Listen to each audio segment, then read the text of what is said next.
Upstate. Warning. And check this out. You're on official Rob Brown lockdown. Represents being real. Yeah. Real, unfiltered sports talk manufactured locally for the Carolinas. Lockdown! This is the Rob Brown Show. Yeah. Only on ESPN. ESPN Upstate. Well, hello there, you good-looking people. Welcome in. The Rob Brown Show starts now. This is ESPN Upstate. Hello. Upstate South Carolina.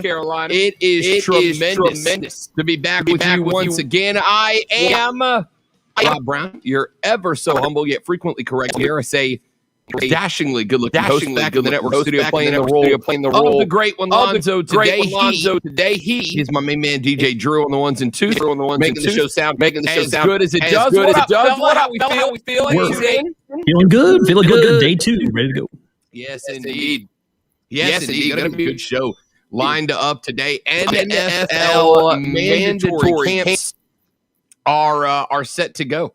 We've got mandatory camps, including Tom Brady and the Super Bowl champion Buccaneers. They are underway. Brady, after going through off-season knee surgery, is back on the field today. Women's College World Series underway. How about it? Number 10 FSU, number 1 seed Oklahoma. And the interesting thing with this one, both of these teams came out of the losers bracket to make it to the final series. Game number 1, first pitch time, slated around 7:45. Coverage on ESPN starts at 7:30. We'll have a look up and down the Women's College World Series, the College Softball World Series, coming up here in just a little while from now. 2 out of 3, first to win a couple between these two teams that had to win multi-straight. Oklahoma had to take James Madison down twice. Florida State had to knock off Alabama twice to make it to the final series, and both have done that. We're going to talk about that. Plus, your super regionals in college baseball are set.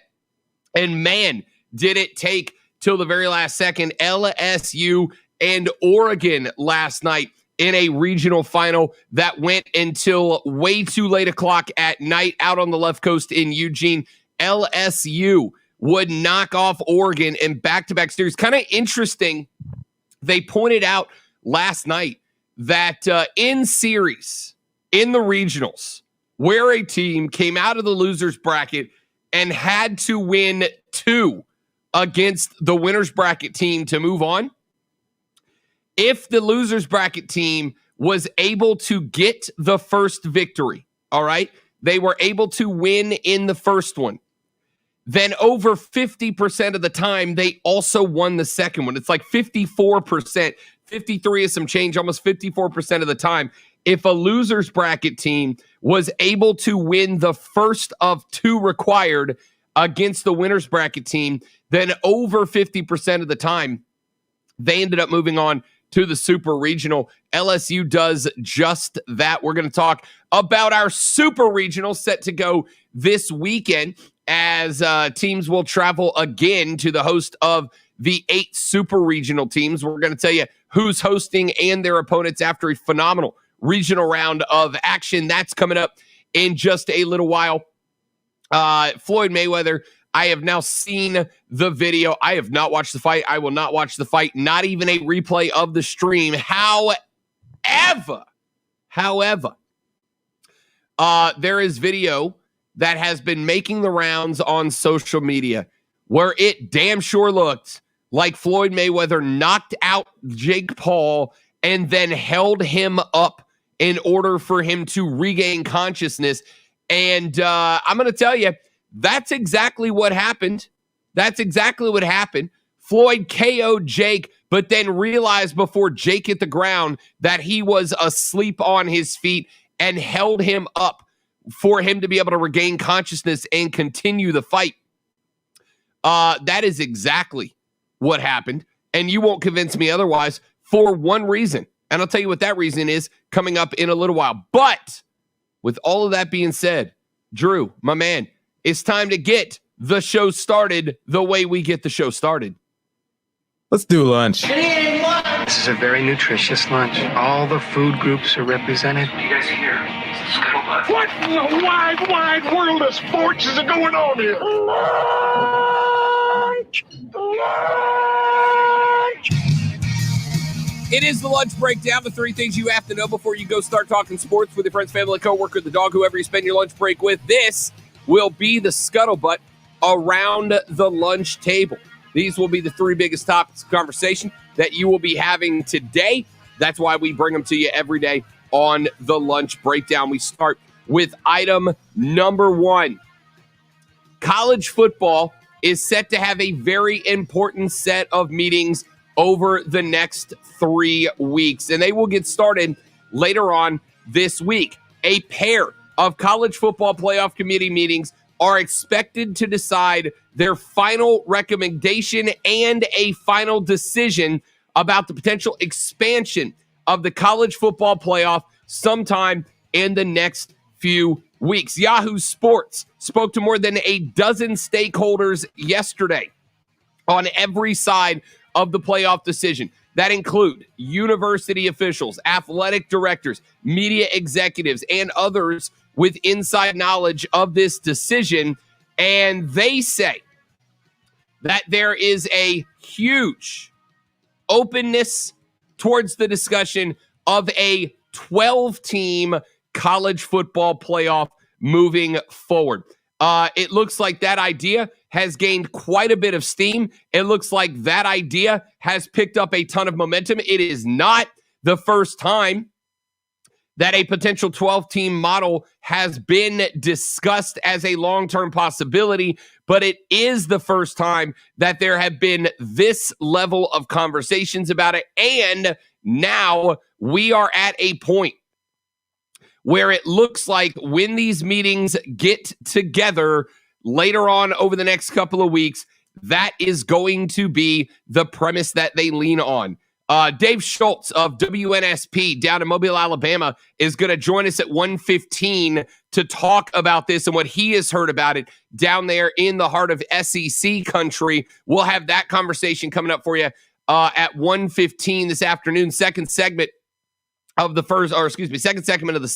second hour of the show. But Drew, I think that over the years, there's 2 groups of people. There is a small group of people who do not want the college football playoffs to expand past 4. Those folks have no problem making their opinion known. There is a second group of people who want the expansion. Now, the plans for expansion, their ideal expansion is different. There are some folks who have wanted to go to 8. There are a number, including myself, who have said they want to go all the way up to 16. But 12 seems to be the compromise between those 2 groups in order to get everybody who wants expansion on the same page. And now it seems like that discussion is not just a legitimate one, but one that will be taking place over the next couple of weeks. Drew, A, where do you fall on this discussion? And B, are you excited to hear that these next few meetings will look to be centered around that conversation? I've not heard anybody opposed to the playoff expansion who is an actual fan. It's more of the conversations seem to happen around the business side, the bowls.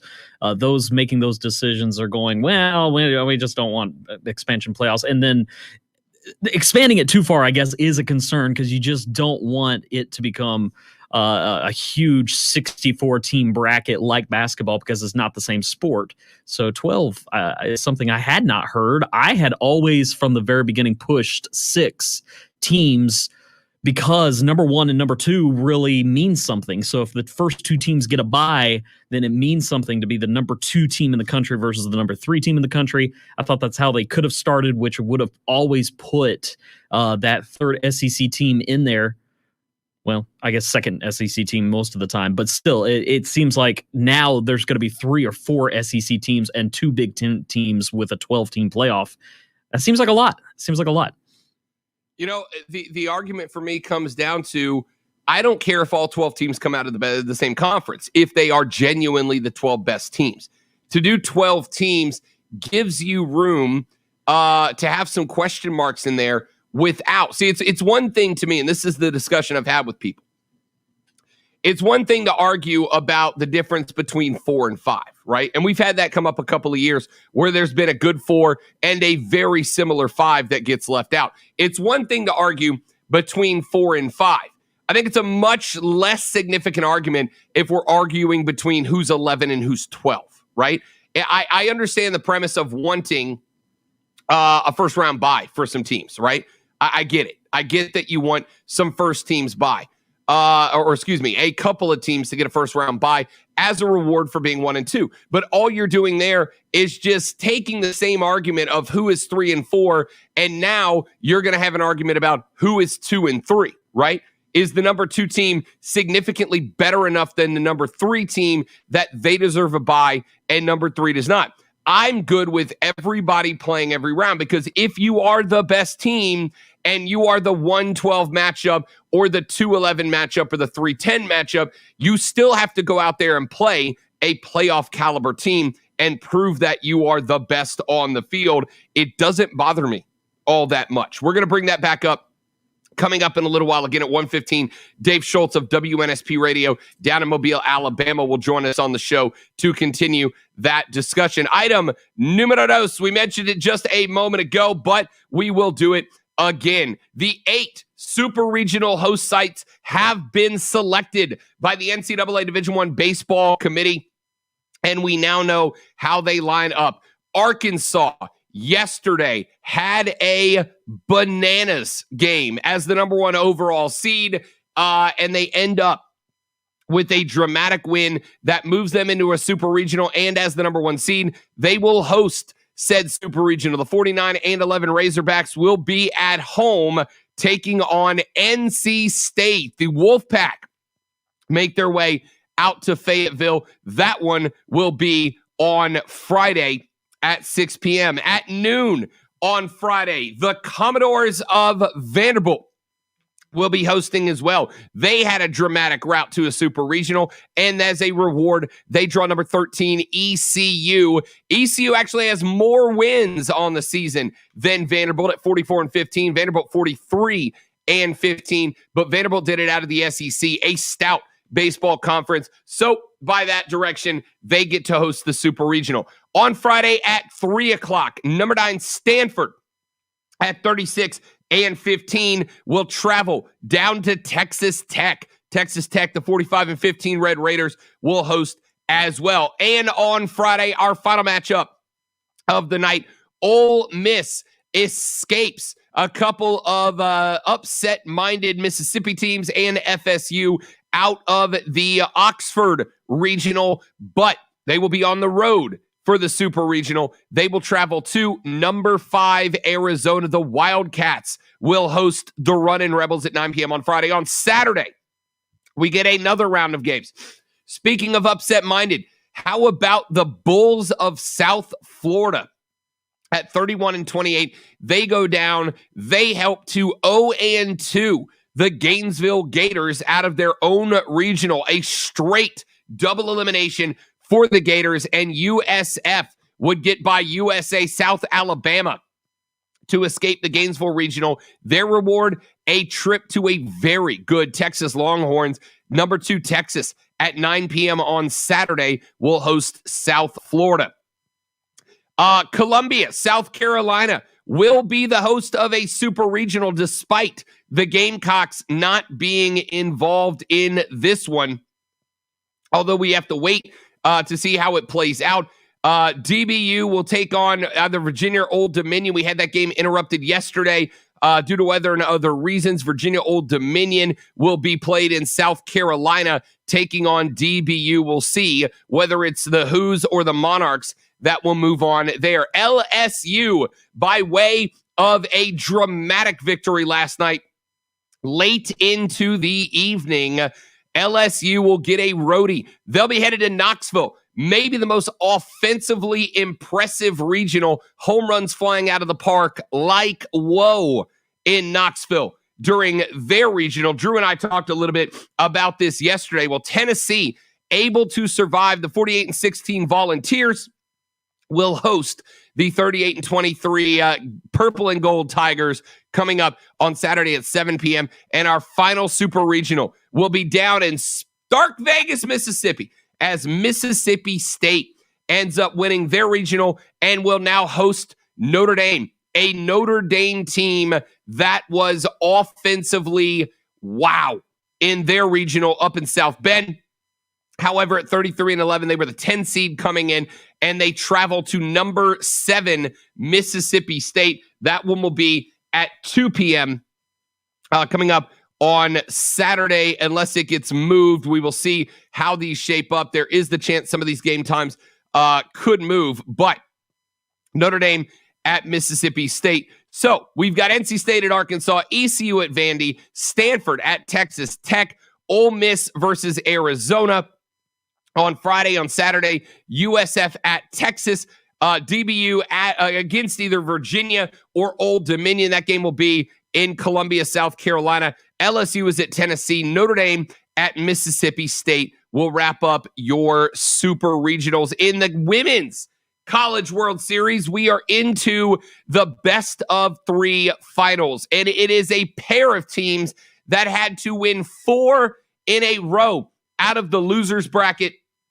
Oklahoma did it, and Florida State did it. Both of those teams came out of the losers bracket. Oklahoma looking for their 5th national title in softball. The 10th-seeded Seminoles won their only World Series back in 2018. Both schools followed a similar path to the final. Both lost their openers at the Women's College World Series, then reeled off 4 straight wins in elimination games to make it to the dance. 2 teams with a ton of momentum, 2 teams with a phenomenal record.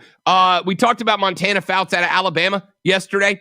K'd 21, perfect game, did not K all 21, but perfect gamed 21 batters for Alabama on her 21st birthday. Well, in the next matchup, after going perfect game against UCLA, Montana Fouts was roughed up and touched out by the Noles, including a very impressive 5-for-5 performance at the dish from Kaylee Mudge for FSU. Giselle Juarez of Oklahoma looked very good as well, turned in a gem as Oklahoma knocked off James Madison yesterday, led the way for her Boomer Sooners, and now game 1 again tonight, 7:30 coverage time on ESPN, and we will talk about that game later on. And finally, item number 3 on your lunch breakdown. Team USA basketball getting ready for the Olympics, and we are getting day by day more and more updates about who might be on that roster and who won't be. Now we know 2 players that will not be. LeBron James has made it official that he will not be playing in the Olympics. He and injured Lakers teammate Anthony Davis have both withdrawn their name. AD and LeBron will not be on the roster. Warrior star Steph Curry has said that he is 50-50. He's thinking about it. It's up in the air for him. Trailblazer star Damian Lillard says he is leaning towards playing, has strong interest in playing, but no final decision has yet to be made. The first round of the NBA playoffs did not go smooth for the USA basketball squad, with the Tokyo Olympics scheduled to begin July 23rd. Players who go deep in the postseason are obviously less likely to play in the Olympics. Chris Paul once sounded very interested in going to Tokyo, but that was last year. We've really not heard much from CP3, and as he and Devin Booker, who was a strong roster candidate, continue to work their Phoenix Suns through the playoffs, the likelihood of those 2 teams make their those 2 players, making their way into the roster diminish. Instead of committing to the Olympics early, those 2 teams are obviously getting set to square off for the Nuggets. Kawhi Leonard said he planned initially to play in the Olympics, but the LA Clippers reeled off a Game 7 victory despite a whole lot of points from Luka Doncic, and the Clips are still alive in the playoffs. Kawhi's chances have dropped down. But as we mentioned, Damian Lillard, Steph Curry, both out of the playoffs, increasing the likelihood that they will show up. We're going to take a deeper look later on in the show at what other players, including the Upstate's own Zion Williamson, might be on that Olympic roster when we get the Olympics started, coming up in just a handful of weeks from right now. Let's take a quick break. When we come back in just a minute, let's do exactly that. Let's take a look down the roster of players that might very well be on the Team USA Olympic roster when we start. We knew the pool had 53 names on it. We know there are a handful of players that have taken themselves off and crossed off their names off that list. Who's still there? And would you rather see Team USA go with a handful of vets who have been there? Or do you want to see the next crop of young players get their shot at a gold medal? We'll ask Drew that question when we come back on the Rob Brown Show. I'm Rob. He's Drew. This is ESPN Upstate. The Rob Brown Show. Listen on your Amazon or Google smart speaker. Just say, play ESPN Upstate. I'm Tony Desiri with your ESPN Upstate Sports Center update, brought to you by Quicken Loans and driven by Jeep. The Atlanta Braves starting a 6-game Just road trip FYI, to Philadelphia for a I 3-game suck set. at They'll begin NBA with the knowledge. Phillies. The Braves have won 3 of their last 4. the They'll question start Drew I'm gonna phrase Smiley. it is He's a 2 more of with an ERA of 5.9. I do like that question, Noah though. countering for Philadelphia. exactly. Ronald Like, I don't Acuna need Jr. you to 17 home runs necessarily be this throwing season, stats second about, but most would in the you rather majors. see, The Atlanta Hawks and Philadelphia Chris Paul in 76ers the played tonight old guard in get one Philly. more It is shot, game 2 or of their is it time second to round revamp series. USA Hawks basketball looking to go going up the 2 other games to none after they took game 1 Sunday 128. No, it's a great question. Getting 35 points from Trae Young. I appreciate you setting it up Their last 4 prior. playoff games. I do They'll wish host Mark Game Ryan 3 would do a at good State job Farm of like Friday night. setting up the And question NASCAR Cup Series will be in a way running that lets me think All-Star about it, Race at Texas as Motor opposed to Speedway just coming up on randomly Sunday. saying Your ESPN blah blah Upstate blah blah. The Sports NBA Center has been playing really well. What do you think, Drew?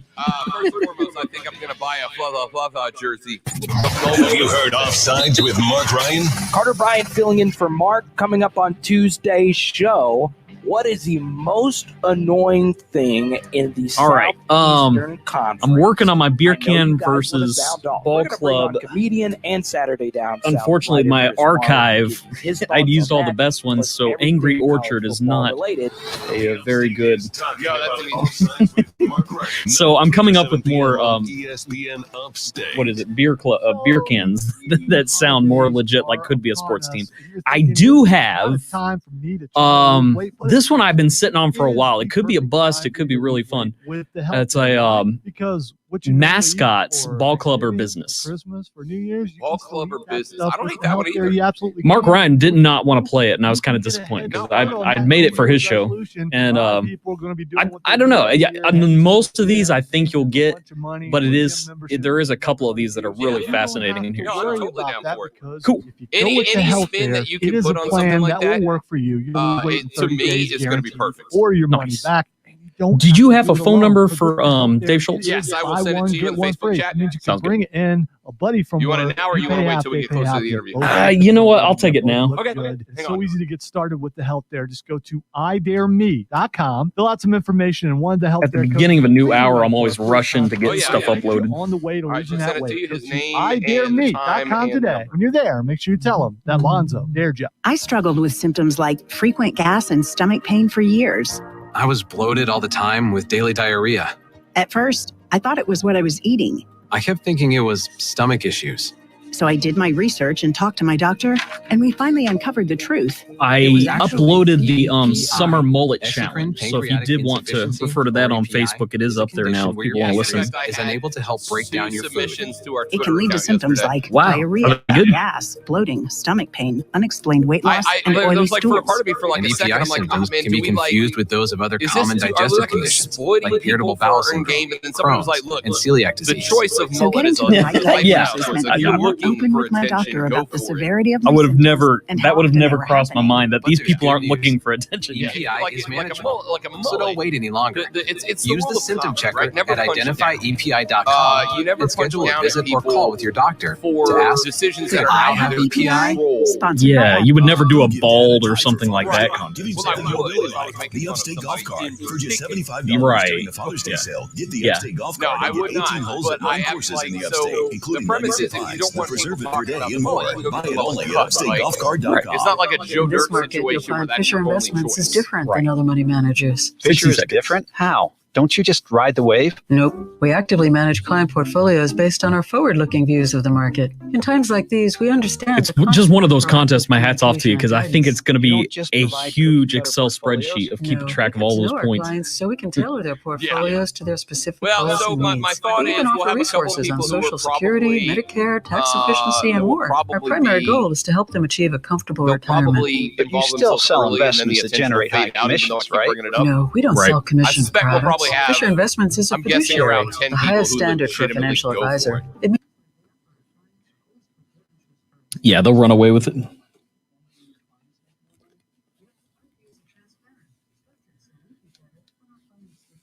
All right, coming back. It's clearly different money management. Investing in securities involves the risk of loss. Dispensing real, unfiltered sports talk every weekday noon to 3. This is The Rob Brown Show on ESPN Upstate.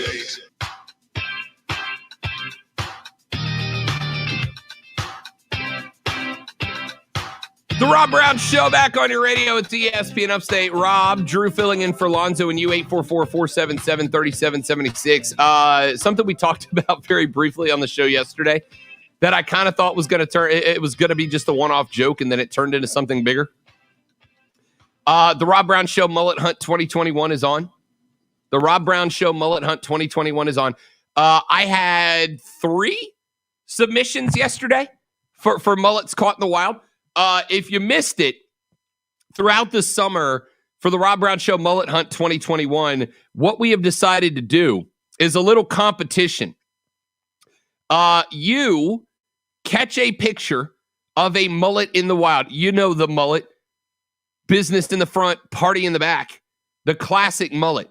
You get a picture of a mullet out in the wild. It has to be out in the wild. It can't be like your friend sitting on a couch, right? You got to go out in the wild, catch a wild-caught mullet.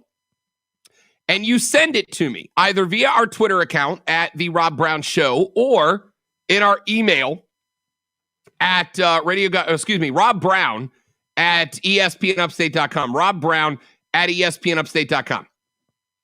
You send a picture of a wild-caught mullet to me.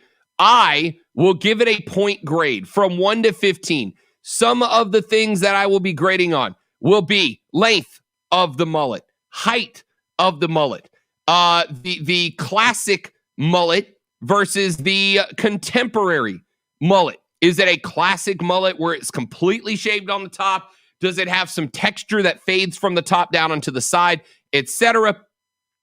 I will also be awarding bonus points based on the environment in which you catch the mullet. Yesterday, on our Twitter feed at the Rob Brown Show, we got a wild cup mullet texted into us from. Oh, let me go back and find exactly where I caught it from. Here it is at CRG228. And at CRG228, in fact, I'm even going to pull it up for those of you on the live stream right now. I'm going to pull up the picture of the mullet for those of you that have not joined us on the live stream yet at facebook.com/ESPN Upstate. This is why you join the live stream. There we have right there on the screen now the picture of the first mullet that has been entered in the Rob Brown Show Mullet Hunt 2021. Here is, I have awarded this, Drew, on a 15-point scale. I have awarded this mullet 11 points, all right? 11 points. And here's how I broke it down. Number 1, length of the mullet. It is down to the shoulder blades. That is commitment, all right? Now, the top of the mullet is basically its own hairstyle. It's not full business. I mean, it kind of blends down over the side and into the back. So a couple of points could have been added to the score for a little more business in the front. So they got they got a handful of points for the length of the mullet. They got a couple of points for commitment because it's a solid commitment to the mullet. I awarded 2 points for wild cut environment because you'll notice 2 things here, Drew. You'll notice 2 things about the environment in which this mullet was caught. And again, if you want to see what we're talking about, go to the stream at facebook.com/ESPN Upstate or twitter.com/The Rob Brown Show, or search it on YouTube. Search The Rob Brown Show on YouTube. You'll notice two things about the environment in which this mullet was caught, Drew. A, it's in an arcade, like a classic arcade, all right? But that's not why the bonus points were awarded. It's partially.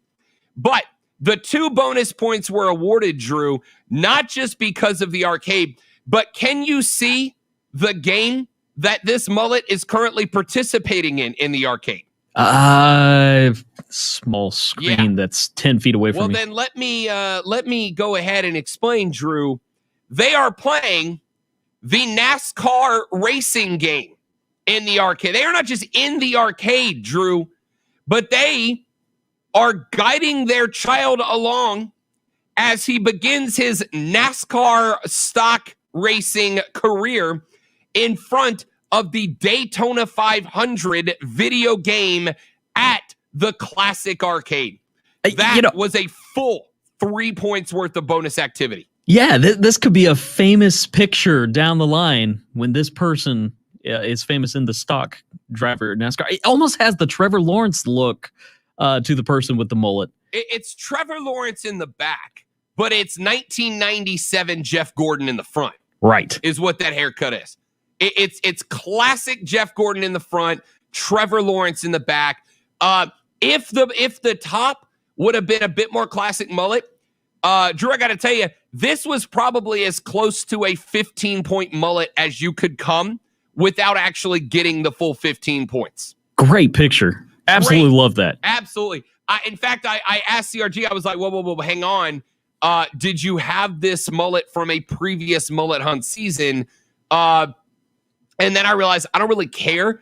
I will give credit only because this was a 10-point mullet plus an additional 3 bonus points for playing the Daytona 500 NASCAR game in a classic arcade. And then Stathakis pointed out, Michael Stathakis, contributor of the show. In fact, let me see if I can go back and find this for you, Drew. But Stathakis actually pointed out just a little bit later, if I pull up this picture, that not only is this individual standing in front of the NASCAR game with the TL16 in the back, 1995 Jeff Gordon in the front, but inside of this picture is contained, Drew, a full dip lip, as we call it. This person is not only rocking the TL16 in the back and classic Jeff Gordon in the front, not only playing a stock car racing game in a classic arcade, but is doing so with a healthy wad of tobacco inside of the front lower lip. This is as close to you know what this is, Drew? This is a pitcher throwing a no-hitter and missing a perfect game by walking the first batter in the 9th inning. That's what this is. This is a walked batter away from if the top was just a bit shorter, a little less classic Jeff Gordon, then this would have been the perfect game mullet, and we would have gotten a perfect submission as the first submission to the Great Rob Brown Show Mullet Hunt 2021. But solid start. Solid start to this. Wow. Very solid start. So anyway, our buddy at CRG228 on Twitter has gotten the first 13 points on the board in the Rob Brown Show Mullet Hunt of 2021. All right, now that we've got that behind us, if you want to submit your mullets, I will be keeping track. I have started the spreadsheet to determine who will be getting the prize. I don't even know what the prize is going to be yet, but I know it'll be worth your time. All right, I don't know what the prize is going to be yet, but the winner of the Rob Brown Show Mullet Hunt 2021 is going to receive, which ends, by the way, what we decided, September 1st, I think was the last date for submissions. That is correct. September 1st. Between now and then, submit your Wild Cup mullets to the Rob Brown Show, either via the email at robbrown@espnupstate.com or on the Twitter feed at the Rob Brown Show. And whoever establishes the most points by September 1st will win a prize from yours truly. All right? So the mullet hunt is on. I wish you all the best of luck. Good sporting out there. Let's see how it goes. when we come back. Now, we talked about, I had to bring that up. I had like 3 people submit mullets to me yesterday. CRG is our clubhouse leader with a 13-point mullet to start it off. Let's take a break. When we come back, we will talk Team USA basketball as we are getting ever so close to the 2021 Tokyo Olympics. We are inside of 45 days remaining until the Olympics start up. How do you want the team to be built? Would you rather see some seasoned Grizzly vets who've already got a gold medal or 2 around their neck? Or would you rather see a new casting crew, a young casting crew, take over to try to bring gold back to the States? We'll address that next on the Rob Brown Show. This is ESPN Upstate.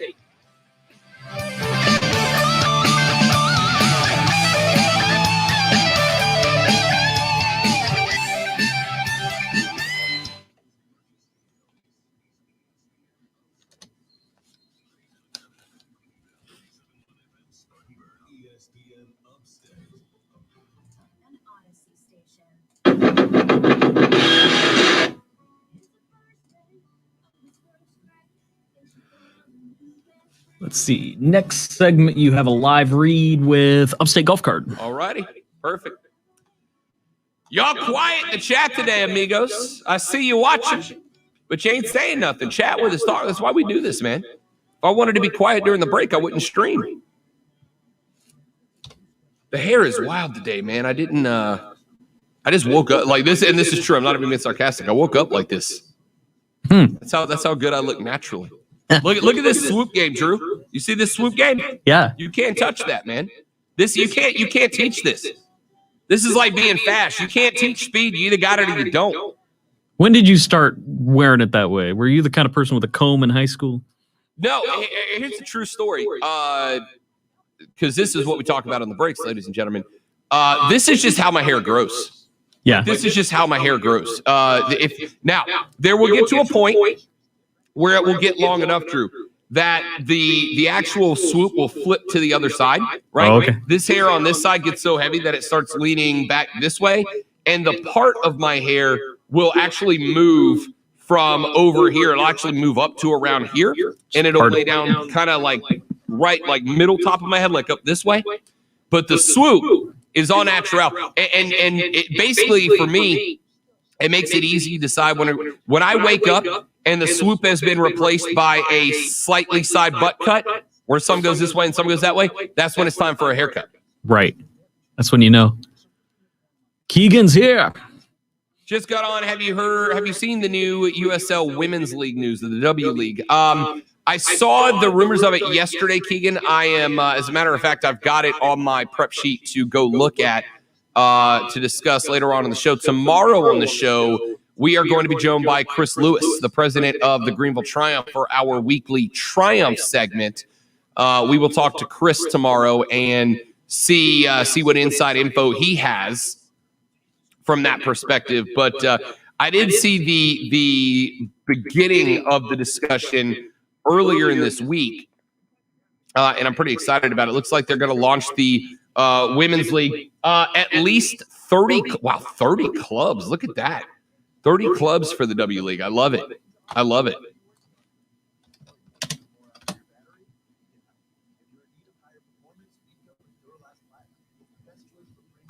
Wow. Looks like they're launching it officially on Sunday. Let's go. I want to know all the cities that they're starting at. I wonder if Atlanta's one of them. Hell, I'd love for Greenville to be one of them. Yeah. I just know they're looking for more things to fill the Mercedes-Benz Stadium with. Let's see. I guess they're announcing the founding clubs today in 20 minutes, as a matter of fact. Wow. Yeah. Live coverage. Yeah, we'll announce that. Let me go ahead and click the old follow button for that. 20 seconds. 10-4.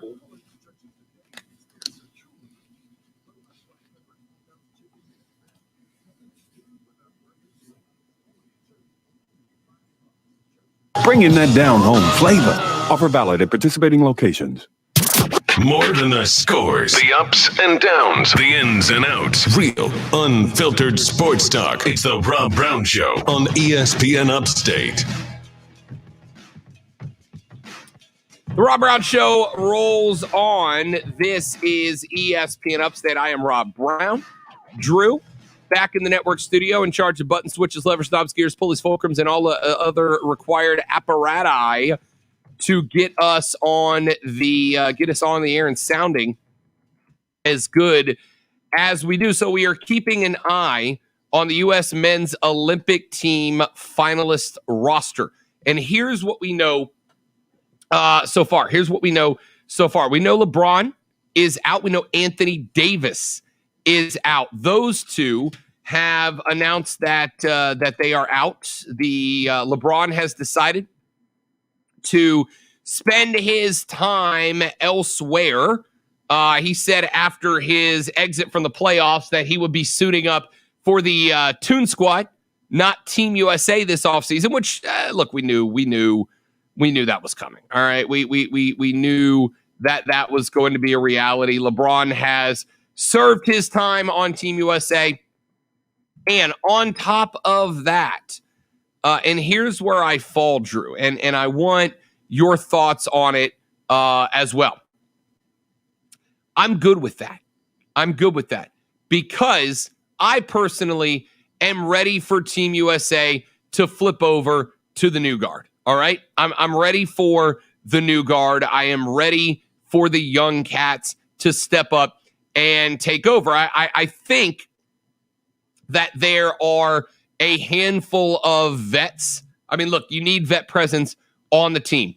Don't know if it'll be Chris Paul. Probably depends on how deep the Phoenix Suns go into the playoffs. The deeper they go, the less likely Chris Paul and Devin Booker, but he's part of that new guard. The less likely the two front men, the backcourt from the Phoenix Suns are to be on this Team USA squad. If the Phoenix Suns end up making it to the finals out of that division, out of that conference, then they probably won't be there, considering the NBA Finals Game 7 is like 2 days before the Olympics start. Basically, anybody who makes it to the finals, whether it's Kawhi on the Clippers, CP3 on the Suns, whoever it might be, they will not be on Team USA. They're just not going to have the time nor the energy to flip from finishing up an NBA Finals to moving over. LeBron's out. Anthony Davis is out. Chance Paul George could still be on that roster. Chance Steph Curry. Now, Steph Curry has said that he is 50-50 on that decision. We know Damian Lillard has expressed apparently strong consideration of making the cut. All right.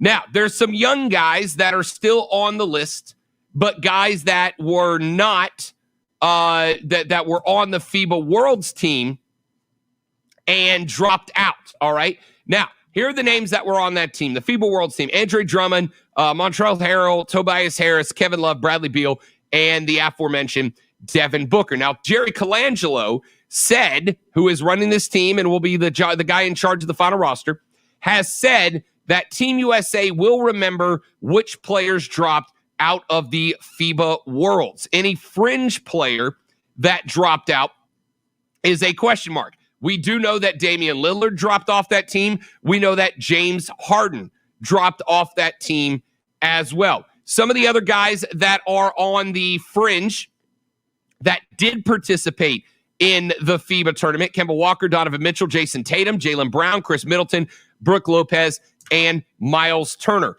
There are 3 more names that are interesting because they are Pops guys. They are guys that have either played for or around Greg Popovich and had some connection to him: DeMar DeRozan, LaMarcus Aldridge, and Derek White. 3 of those guys that have Pops connections, probably on the fringe of making the team, but you know that Pops likes to put a couple of guys who understand his system into play so that they can kind of act as leaders. And the names that have now question marks attached to them, guys that are still playing: Kevin Durant, Kyrie Irving, Klay Thompson.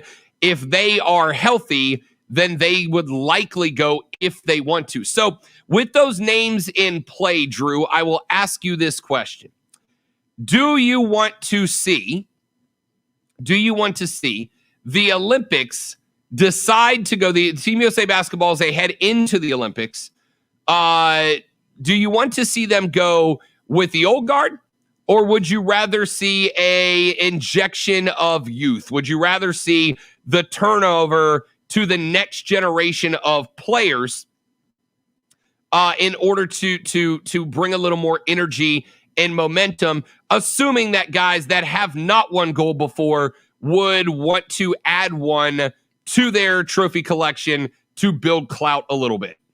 Well, you took the kind of the wind out of the sails as far as the opinion of LeBron, because that was my whole mantra. It's like, I really am glad LeBron's not going to be on this team, because like you said, the word that comes to my mind is energy. I want energy on this court. No one known for flopping, no one known for just expecting to win every time. The main face that I would be excited to see, that we talked about a long time ago when I first produced here, is Zion Williamson.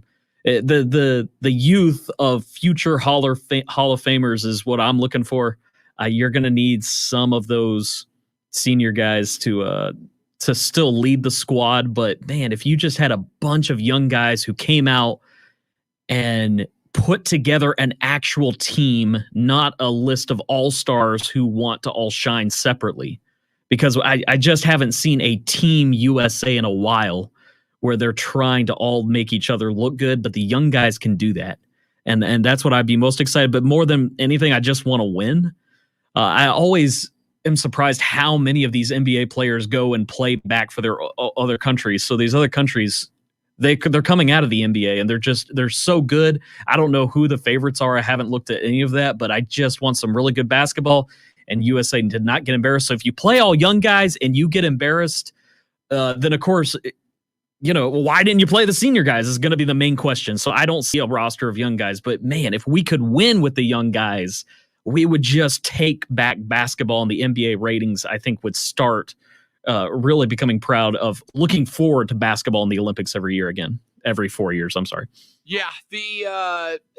I first off, I don't care. And I want to make this part really clear. There's a handful of guys that I think would go to play for themselves, right? They know that adding Olympic gold medalists to their legacy page on their bio would be a big pickup, right? That would go a long way towards building their own legacy. And I have no doubt that there are going to be a handful of guys that do that. For the record, don't care. I want the best players that are available and want to be there, whether it's for themselves or their country. I want them out there. I don't know that. Let me say this, Drew, and then I'll hand it back to you. I would not feel that way if it was anybody but Greg Popovich that was at the helm of this, right? Because if there's one guy, one NBA coach that I trust would have no issue looking at an NBA player and going, hey, look, you're either going to play like your role on this team, or you're not going to play. You can win a gold medal, but you'll be doing it off the bench. If there's one coach that I think has the clout with players to get away with that, it's Greg Popovich. If it was a lesser coach or a newer coach, that I think you'd have a bunch of NBA guys, some of whom's ego could take over and prevent them from playing their role on the team. But if there's one guy that doesn't give a damn about offending or upsetting some NBA players and will do so in the process of coaching a very good team, to me, it's Greg Popovich, which is why I feel the way I feel about it. That's such a good point. Did you think Coach K was a good Olympic coach?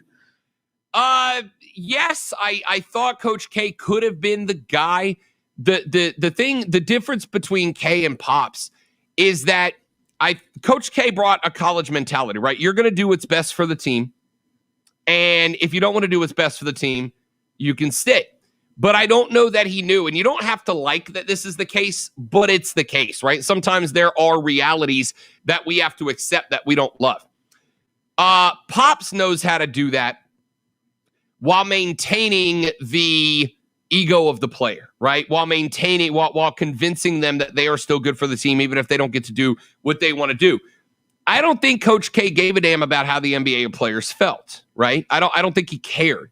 And if you've ever worked for a manager who had really high efficiency ratings, but didn't care for the people on his team as people, right? I think sometimes we forget that these athletes are human beings that all have their own goals and ambitions and desires.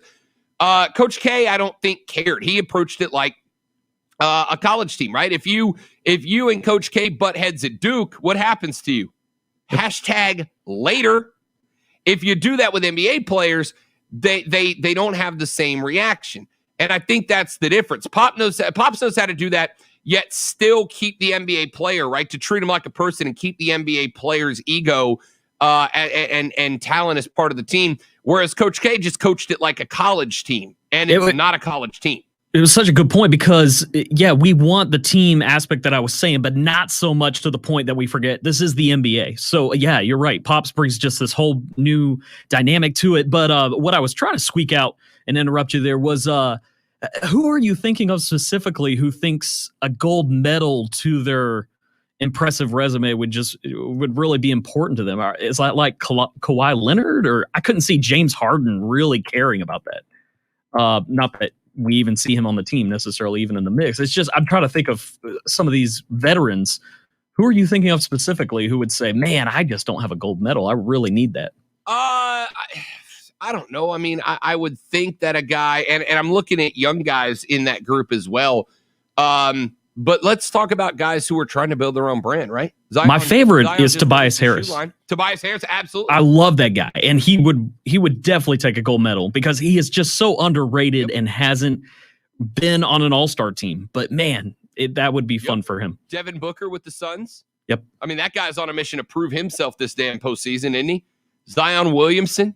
That guy just released his own shoe. You're telling me that guy doesn't want to put a little gold? He does. Add a little gold onto them Zion ones? Will he need it in the future? Absolutely not.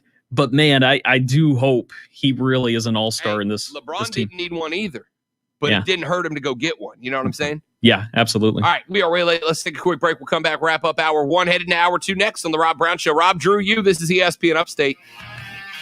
The Rob Brown Show. Listen on your Amazon or Google Upstate Golf Cart. Say play ESPN Upstate.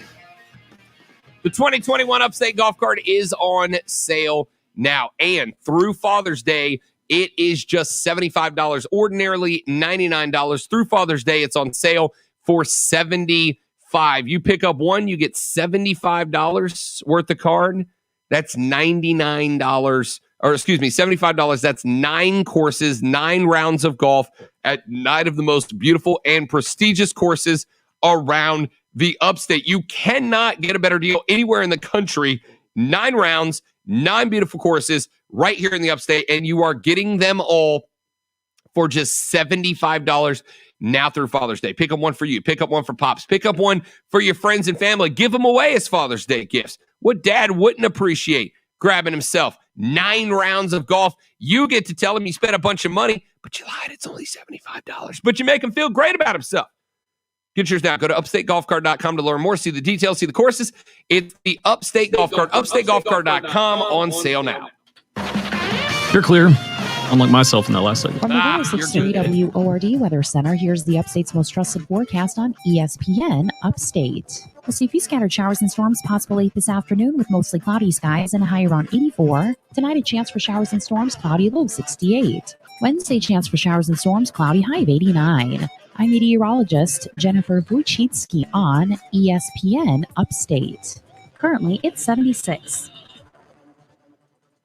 Sometimes reaching the radio is hard. I'm real comfy under these covers and I can't reach the radio. Then throw on a robe and get out of bed. Well, I never. Then maybe you should. Alexa may be sassy, but she can help as well. Just ask it, I will play the radio for you. When you can't reach the radio, ask Alexa to play it for you. Alexa, play ESPN Upstate. Okay. And listen to the Upstate sports leader without moving a muscle. Great idea until atrophy sets in. ESPN Upstate. All right, so you'll have 60 seconds to get in, get out. Are you thinking about refinancing your home, but worried In that fact, closing if you want costs to could pick a cancel long out bumper, any you don't money even you have would to turn save? off the music. It could happen. Just roll in the music, fact, let it roll. Average I'll closing come costs in, for a say, $300,000 come back in 2 home in minutes, South get back Carolina are That sounds over good. $2,000. Yikes! How's that going to save you money? Cap your costs with a zero closing cost mortgage from Cap Center, your local mortgage lender. This is our 6th time using Cap Center. And once again, the quality of service and speed of processing was excellent, and the savings are substantial. This was my 3rd refinance with Cap Center. I've been very satisfied. The entire process is simple, never any surprises, and zero closing costs means zero closing costs.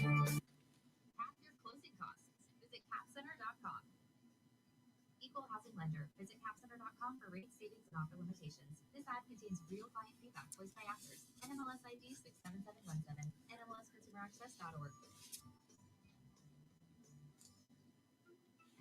Hey, business owners. What if you could cut all your business expenses in half? Well, you can start by So is first segment of 1 o'clock going to be really short, and then we take the phone call, or are you going? Okay. The first segment will get out about 1:11.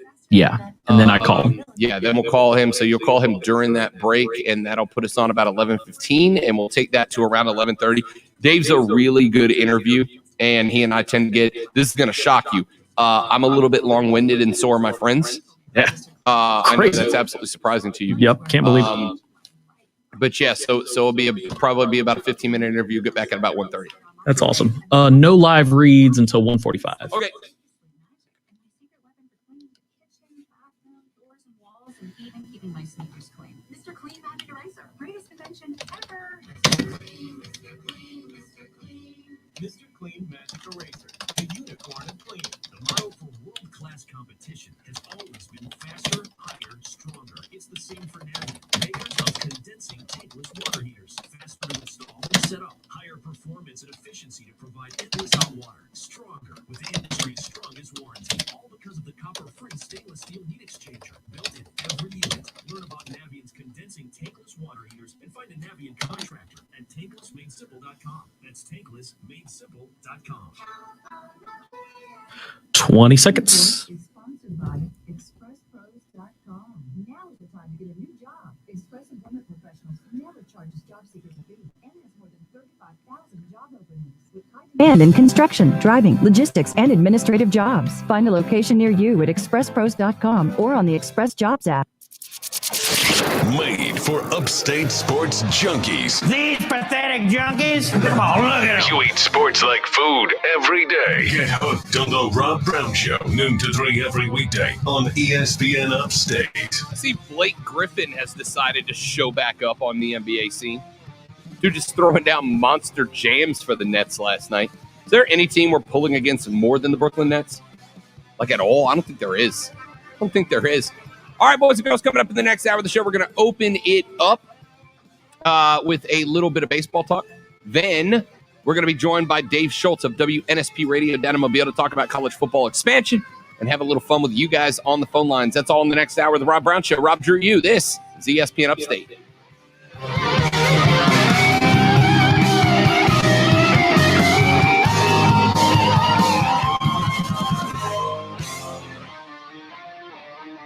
ESPN Upstate, WYRD Greenville, WORD Spartanburg, W249TL Greenville, W246CV Spartanburg, WFBC FM HD3. An Odyssey station.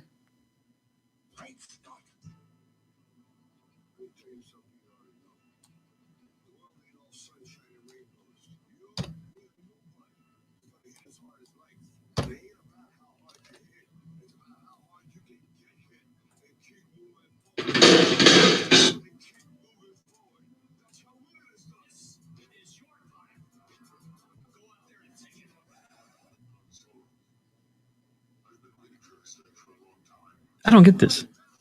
I pot up the Sports Flash, and it's playing is an intro to somebody else's show. What intro did it play? Guests appear I can't via tell. the Goodyear hotline. Bob Wischusen in for Allen here. Yeah. Oh, goodness. So now I got to crossfade that. That's making no sense. I don't understand that. I'm going to have to ask Diesel. Update and all the sports, news, music, and podcasts. You make sure you and your people do everything possible to see that it is perfect. All in one place. It's the Odyssey app for ESPN Upstate. We got one promo before the intro. Do you want another promo added? Throw another minute in there. Throw one in for Mark's show, and list the one in there for Mark's show, and then throw one for my show. Make sure there's just do one Mark and one me. Okay. Have you heard the Rob Brown Show?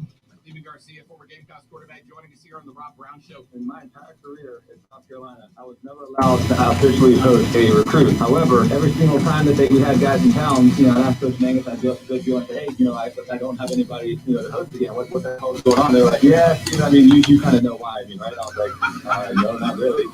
Obviously I knew why. But then they said, hey, but here's the deal. Once they get done doing all their official stuff, I appreciate if you kind of showed them around town and had a party at your house or something. I was like, wait, so y'all can't give me friggin' the $40 or whatever that I got to host you guys, but you want me to show them around and have a party at my house? I mean, come on, man, that's kind of ridiculous. I gotta say, there's some honor in being the official party ambassador of the team, though. That's pretty common knowledge from what I understand about my reputation. Bill Spartanburg. Catch the Rob Brown Show. Weekdays noon to 3 on ESPN Upstate. Have you heard Offsides with Mark Ryan? He played for the Houston Texans. He played for the San Diego Chargers. Was a first-round draft pick, the 16th overall selection in 2005. Despite the fact that he went to Florida State, I love him anyway. Travis Johnson joins us right here on the show. You were going into kind of what led you to go to Florida State. And you said you respected the fact that a couple of schools did not offer you money. Who were the schools that didn't offer you money? Florida State and Michigan. They were the only two that didn't offer any money. They just came in and said, listen, you got to come here and earn it.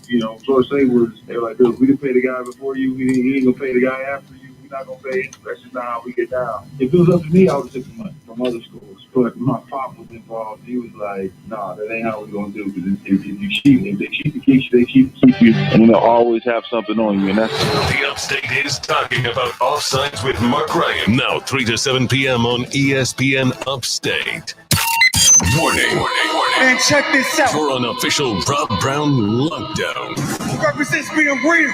Yeah. Real, unfiltered sports talk manufactured locally for the Carolinas. Lockdown! This is the Rob Brown Show. Yeah. Only on ESPN. ESPN Upstate. Rob Brown Show rolls on. This is ESPN Upstate. Hello, Upstate South Carolina. It is great to be back with you. I am Rob Brown. Back in the network studio, pushing the buttons and switching the switches. My man Drew is in charge of the broadcast. I want to tell you a couple of things I want to talk about, including some baseball coming up here in just a minute from right now. But before I do, I have to tell you one of the reasons that I don't just love Greenville, and I do. I don't just love Spartanburg, and I do. I don't just love the surround communities, and I do. I don't just love the Upstate, and I do. But I love the community that is built amongst the people in the Upstate, especially when it comes to sports. And I have one more example why. So I went to the Twitter page. If you missed the news back in the last hour that we broke here on the show for you, the USL, which of course USL League One is the home of the Greenville Triumph, your reigning, defending, undisputed USL League One champions. The USL has multiple levels, and they have announced that they are adding to that rotation the USLW League. That is the USL Women's League.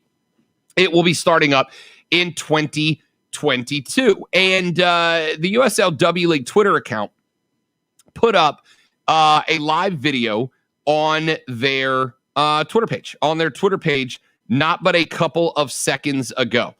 And as I went to go look through the hashtag for the W video, up pops on the screen a conversation between Kelsey Steele, who is the senior manager of social and content for the W League, and live from downtown Greenville, Joe and Doug Irwin. Joe, the chairman and owner of the Triumph, Doug, the vice chairman, and a golf buddy of yours truly. They were two of the faces from the W League or from the USL that showed up on the video to support the W League. This is a community that has, in my experience since I got here a year ago, gone out of its way to ensure that there is not only success in athletics, not just at the professional level, but I see Furman being supported, Wofford being supported. I see Clemson and South Carolina, obviously, being supported. But I see the professional sports all the way up to the NFL. I see Panthers gear. I see Hornets gear. I see Hurricanes gear. But at our lower level, professional stuff too, right? We know the Greenville Swamp Rabbits are getting their playoff series begun tomorrow on the road at Indy. We'll have games 2, 3, and 4, right here in Greenville in the best of 5 series against the Indy Fuel. We have, of course, the Greenville Drive. We have the Spartanburgers right over down the road. I know our buddy Keegan, our P1 Keegan, has been picked up as the official photographer for that team, which is freaking awesome. Congratulations to him. He's put up some awesome pictures of his time over with the Spartanburgers. We support them. And, of course, the Triumph themselves. But all of those teams, in my experience, have been committed to making sure that everyone is included, both in their success and the success of those who love sports around this area. So when I click over to go watch parts of the video of the W League during the break there, the first faces I see as I scrub into the video are Joe and Doug Irwin from the Triumph. They are one of the first folks to jump out in front alongside the W League to put support out for the W League. That is the type of stuff that I genuinely believe makes this community so great. I really do. To see that here comes this USL Women's League, a league where, as we watch the continued growth of women's sports around the country, here's a professional league where women can go play soccer, have communities of support, have league support, get the opportunity to continue the career that they want to to the career that they want to work in, playing professional soccer, and have the support of a structured, established league behind them. That's one of the hardest things to do, is to launch a new league that doesn't have support, doesn't have infrastructure, doesn't have the knowledge behind it that an established league would. And the USL threw their weight behind this W League to give young women who want to continue their dreams of professional soccer an outlet to do so. And the Greenville Triumph are right there on the cutting edge of it. So a hearty cheers to Joe and Doug, a hearty cheers to everybody in the Triumph organization for being one of the first entities to put their voices, to put their faces, to put their names, and to attach themselves to this W League. I have noticed since I've been here that this community loves making sure that every member of it has the opportunity and the ability to succeed in the way that they want to, and this is just the next step in that. So well done, Drew, to the Greenville Triumph. Well done to Joe and Doug Irwin for putting their faces, names, and voices, attaching them to this W League. 30 founding teams in this league, it looks like. And I will tell you straight up that while I haven't got the opportunity to watch the video, I'll watch it in its entirety after the show is over. Man, I hope we get a squad here in the Ville. Man, I hope we get a W League team attached to the Triumph.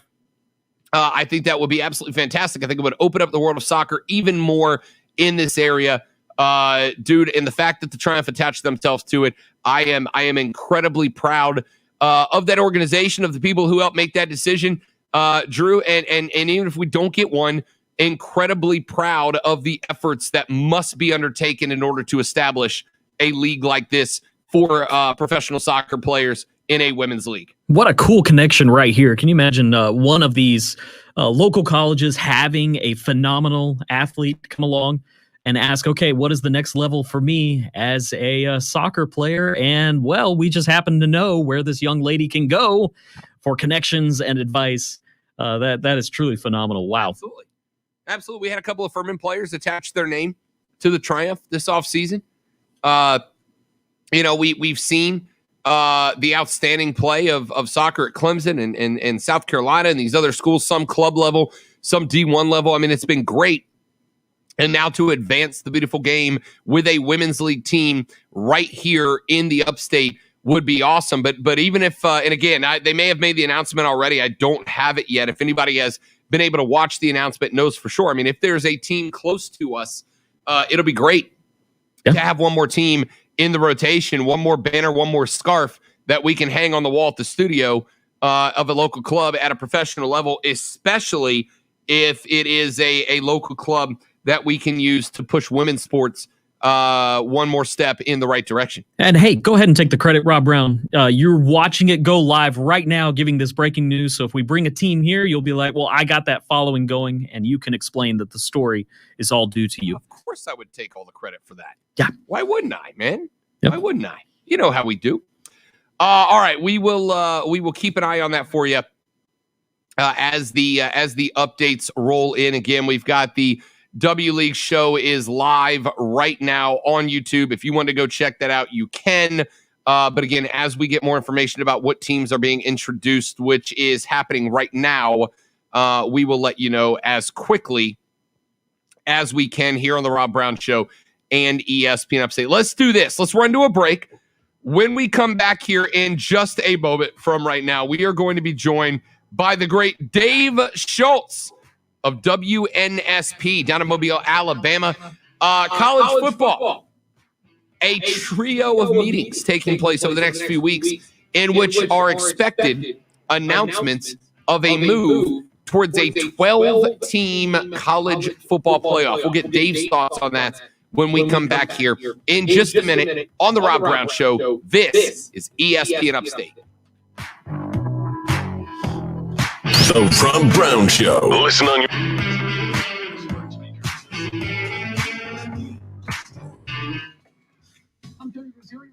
All right, you're clear. Sweet. NBA, the Atlanta Hawks facing the Philadelphia 76ers tonight. It is game 2 of their second round series. Hawks looking to go up 2 games to none after they won game 1 on Sunday, 128 to 124. They've won their last 4 playoff games. They own 35 points in the Hawks win. They'll be hosting game 3 at State Farm Arena. Old-fashioned coils. Philadelphia for a 3-game series. Braves have won 3 of their last 4. They'll start to Smiley, who's 2-3 with an ERA of 5.98.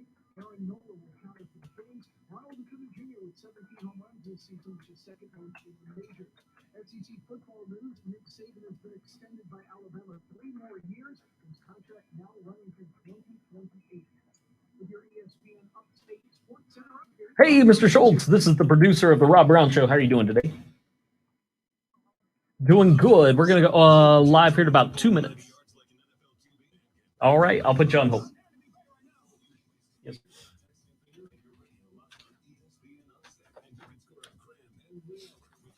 All right, he's good to go. I know that was a tad early, but just want to make sure. All good. Rather be on than panicking. That was a funny when Mark actually said, you don't need to call him yet, and then we could not get him on for 5 minutes. I'm like, see?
Therapies for treating pain without drugs or surgery. Are you suffering from chronic pain?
Father's Day and getting the Upstate golf cart for just $75.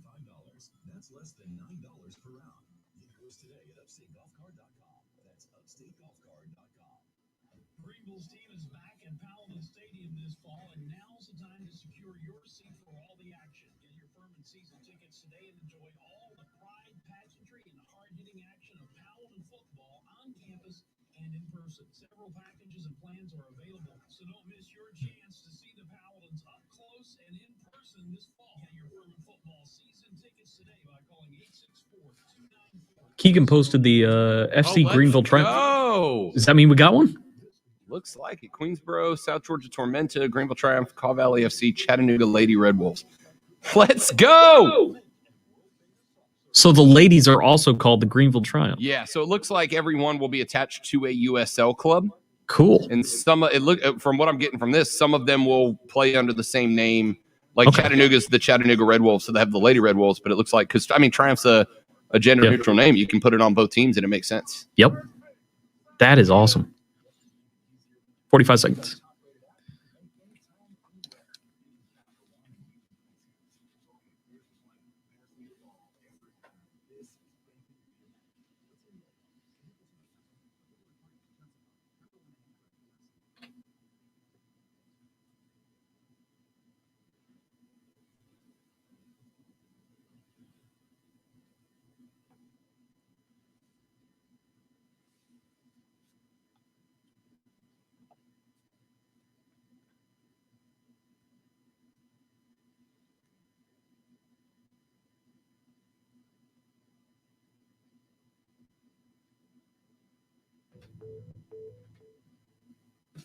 Join the Rob Brown Lockdown on Twitter.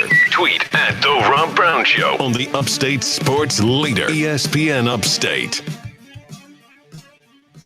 The Rob Brown Show back on your radio. This is ESPN Upstate getting word now as we keep an eye on this USLW League announcement that we may very well have a new professional soccer team attached to the Triumph here in the Upstate, waiting on the official announcement there. And we'll keep an eye on that for you. But to the phone lines we go.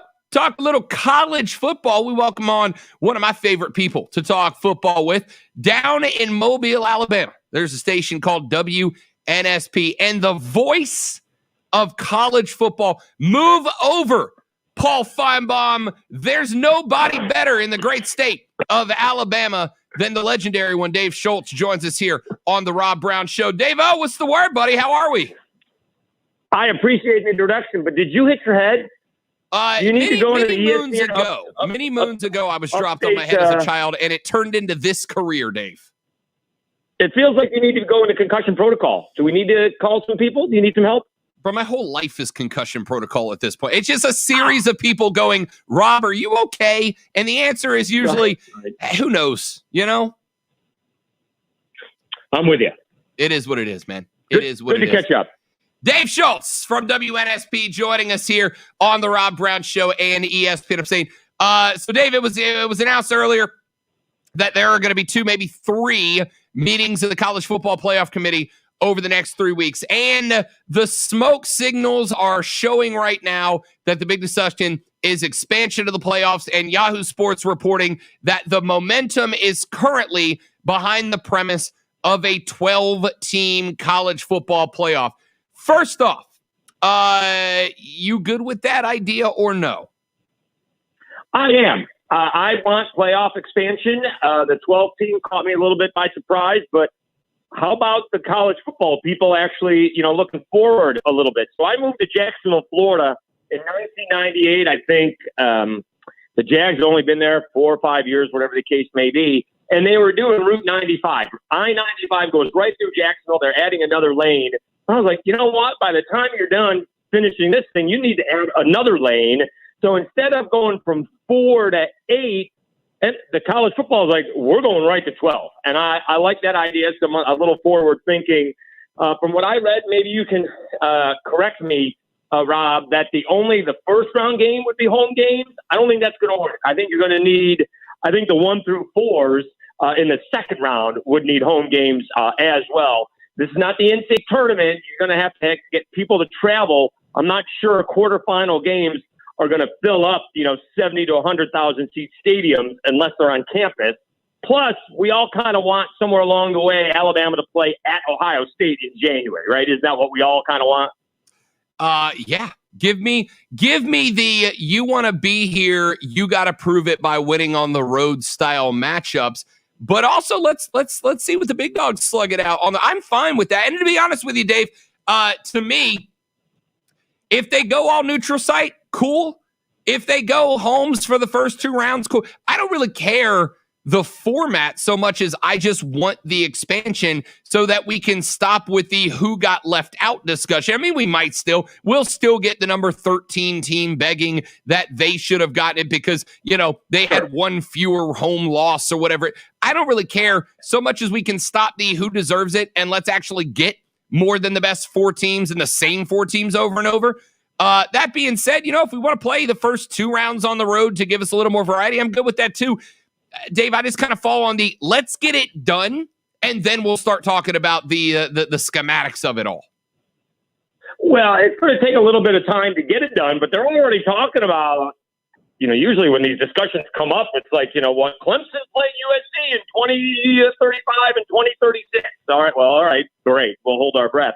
But they're talking about, like, for the 23 season, right? This is not that far down the road. They said the 21 season kind of locked in, the 22 season kind of locked in.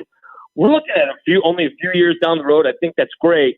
Plus, I think the way it works out, and I didn't go back and look, but I don't think the 5-12 would be that big of a matchup in terms of, Alabama against Cincinnati or something along those lines.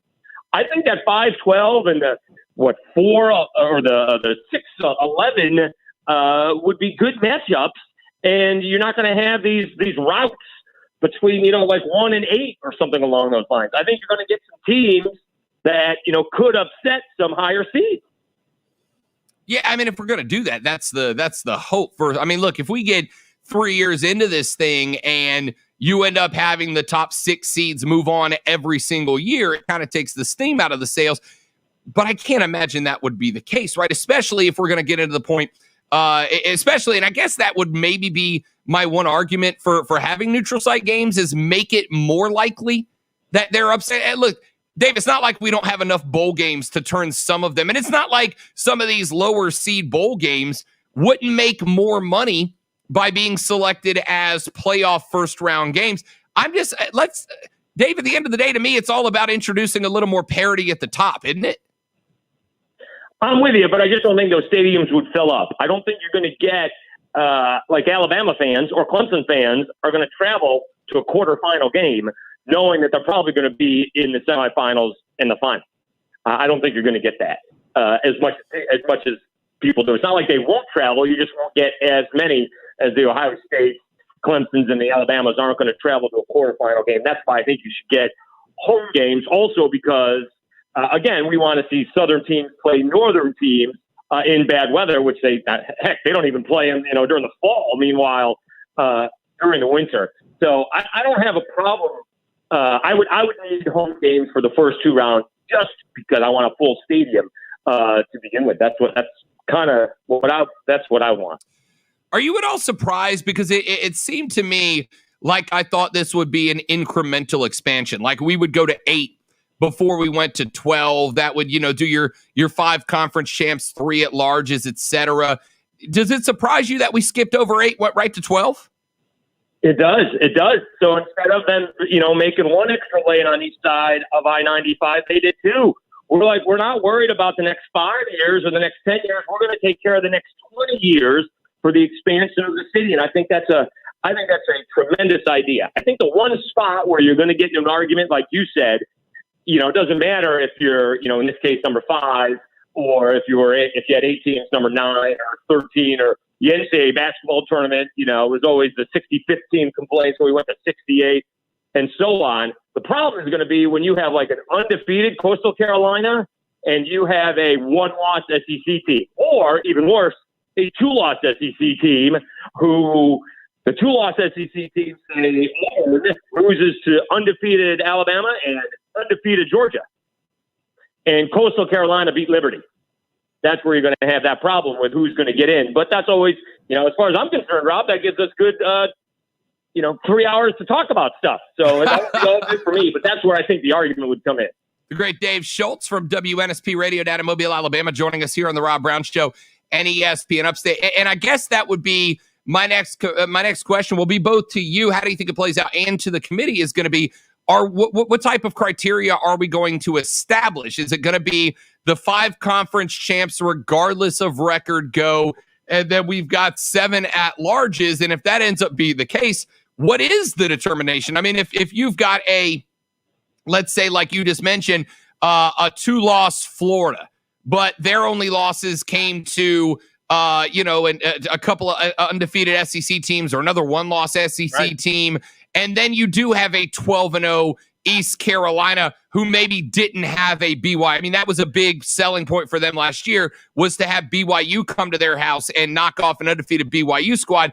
If you have a Coastal Carolina who's undefeated, but their best win was, let's say, over a bad Iowa team somewhere down the line, do you think, what type of criteria do you think we might hear in the next couple of weeks as an establishment of how they're going to select those 7 at-larges, if that's even what they go with? Well, that's where the SEC is going to really like this, because they're going to get more than 2 teams in. That's where the SEC, and maybe, I don't know about if somehow Florida State can come back and Miami come back, maybe the ACC can get more than 1 team in there. But that's where the Power 5 conferences are going to be looking, we could get more than a couple of teams in, because that's what's going to happen. That's what's going to happen with the SEC. Heck, the SEC got an Alabama team that didn't even win their division, while, when they're in there a few years back to play for a championship. LSU had 2 losses over a decade ago. So that happens. But it will be interesting criteria. It will be the Power 5 plus the Group of 5 champion, plus Notre Dame, and then you have the at-large berths, right? And so, again, that'll give us, 2 or 3 months of chit-chat on our sports talk shows. We got to fill up, I only got to fill up 3 hours. You got to fill up 4, right? You do 4? Only when Mark Ryan is off with his girlfriend. And I don't know if you know this. Mark Ryan has a girlfriend. He wants you to know that. And she's real. I've met her in person. He wants me to know that? He wants everybody to know that. That's the. Is that breaking news? Is that something? Well, I mean, I haven't had a girlfriend in a long time, so I feel it. But how long? I mean, is this Mark's first girlfriend? I will. Can I plead the 5th? Are we allowed to do that as commentators? Are we allowed to plead the 5th on air? Is this a daily segment on Mark's show? Now? Yeah. The thing is, Mark talks about it more than I do. That's the comedy of all of this. Well, it's his girlfriend, of course. If you did, it'd be a little creepy. Dave Schultz of WNSP joining us here on the Rob Brown Show. What, if any? I've been thinking about this since the news broke, and Yahoo reported this earlier in the day. There was a little bit of a hint in the wind the last couple of days that this was going to be coming. I've been trying to wrap my brain about what, if any, surprises, right? Anytime that college football puts these meetings together, there's sometimes 1 or 2 big surprises that we go out and really see that one coming. I don't want to say this looks pretty plain cut about what to expect out of these meetings. We might get some comments from some athletic directors, maybe a conference president or 2 that step a little bit out of line. But do you see any big surprises, or is this such a long time coming that it's pretty cut and dry at this point? Well, I think I read, the Rose, somewhere along the way, I don't know if it was in that article, but the Rose Bowl will try to screw people over. That's what's going to happen. The Rose Bowl thinks the Rose Bowl is the snob of this whole thing, right? The Rose Bowl is going to say, we're going to do our thing, you do your thing.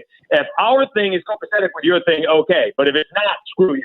The Rose Bowl is going to do something stupid to screw all of us. That's what I see. They're the snob. Everyone else likes to work together. Everyone else has their ego, but they put their ego aside for the good of everybody. The Rose Bowl kind of does their own thing. So if there's any surprise, the Rose Bowl is going to screw it up for everybody.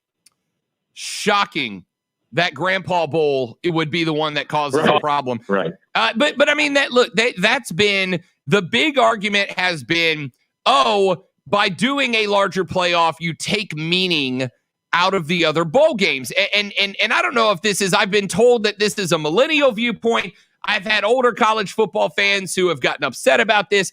Dave, to people my age, and I believe you're only a year or 2 older than I am, to people my age and younger, I think the if you will, the meaning of those games has been gone for a while, right? Like it's cool. It's nice to win a Rose Bowl, but if it ain't a playoff game or a national championship, we don't really care. Do those big bowls really stand to lose all that much? Especially if we rotate as we do now, we rotate the I guess now quarter and semifinals between them. I don't think it's going to be the big bowls are going to lose much. I think it's going to be it's not even the lesser bowls, right? So I'm down here in Mobile. The Sun Belt is tied to New Orleans. Okay, so if then the Raging Cajuns have lived. When I was in Lafayette, they lived in New Orleans. They went to 4 straight, and like 5 out of 6 years, they went to the New Orleans Bowl, which is a lot of fun because it's New Orleans. It's easy commute. The game usually is in the evening, so the Cajuns know how to tailgate. They have a good time. But I think it's those middle of the road. Maybe I don't know if the Gator Bowl is going to be. You know what I mean? But I think like the Gator Bowl could be hurt. But I don't think the lesser bowl, the first set of bowl games are going to be hurt that much because that's where those schools go. That's where they can go to. That's the problem with like the Sun Belt and some of those other schools. Like we can't get into a better game unless we get into the group of 5, and play and end up playing Georgia in a bowl game like Cincinnati did last year. So I think it's those middling bowls that are going to have some lesser effects because otherwise, and depending on how often you go, as the cases have gone down over and over again, it has a lesser effect. But there's really no place for them to go. That they can go to Orlando and play in the Care Bowl, which is a nice bowl game. But how many people do you think get on a plane and go to Orlando for that compared to driving 2 hours and staying for a night or two in New Orleans? It's a much different deal. I don't think the first set of bowl games are going to get hurt. I think like the second set of bowl games would get hurt the closer you get to the playoffs. That's what I think. Completely agree. Dave Schultz from WNSP joining us here on the Rob Brown Show and ESPN Upstate. You can follow him on Twitter at DaveWNSP. Real quick before he cuts you loose, Nick Saban gets that big contract expansion. Now he's in place through the 2028 season. There has been what would it take to derail a Nick Saban and not let him dominate college football for another 7 or 8 years? Is there anything you think would get in the way from Nick Saban not still being on top of college football through the end of this contract, short of Miss Terry saying, "Hey man, you're retired. See you at the house"? I don't. Not right now. I mean, you got to swing and miss on a recruit. Maybe Bryce Young isn't Tua. Maybe he isn't Mac Jones. Maybe he's not Jalen Hurts. Maybe the kid at Clemson is going to be better. Maybe Arch Manning comes along and he's better and he doesn't go to Alabama. Maybe he brings Texas back. I don't know. You're going to have to, somewhere along the way, they're going to have to swing and miss, and he just hasn't swung and missed very often at all. I mean, Rob, I had people come on my show last year and say, Bryce Young's going to start by week 3. Now, that was before everything was canceled for COVID, but geez, Mac Jones had like a record-setting year. And this year, people are like, well, what happens if Bryce Young isn't any good? Well, all right, well, then Alabama's not going to be quite as good as they had been, although I happen to think Alabama will lose 1 or 2 games. I think Clemson may lose 1 or 2 games. I would take the under right now on both Alabama and Clemson, neither one of them winning 12 regular season games, just to let you know. But until he swings and misses, or unfortunately somebody gets hurt, like so what happened when Tua got hurt, they lost 2 football games for the first time in a decade. So I don't think anything is going to change that. He went in and got a running back, in LSU's backyard from over the weekend. Kid went to his camp. So I don't think anything's going to stop Nick Saban anytime soon. And everybody over here, I don't know what people think over there, but everyone thinks that Dabo is coming back over here. I don't think so. I think Dabo is going to do the Nick Saban thing and just be at Clemson for the next 30 years. I don't think he's coming back here when Saban retires. I don't know what everybody thinks back there, but I don't know why he would come back here just to do it at his alma mater when he's doing what he's doing at Clemson. So yeah, I don't think anything's going to derail Saban. We'll see if some other teams step it up. Kirby Smart being one this year, who's got all the talent. Yeah, I agree. I don't think Dabo's leaving Clemson. I think he's built his own empire. Why would he try to commandeer Saban's?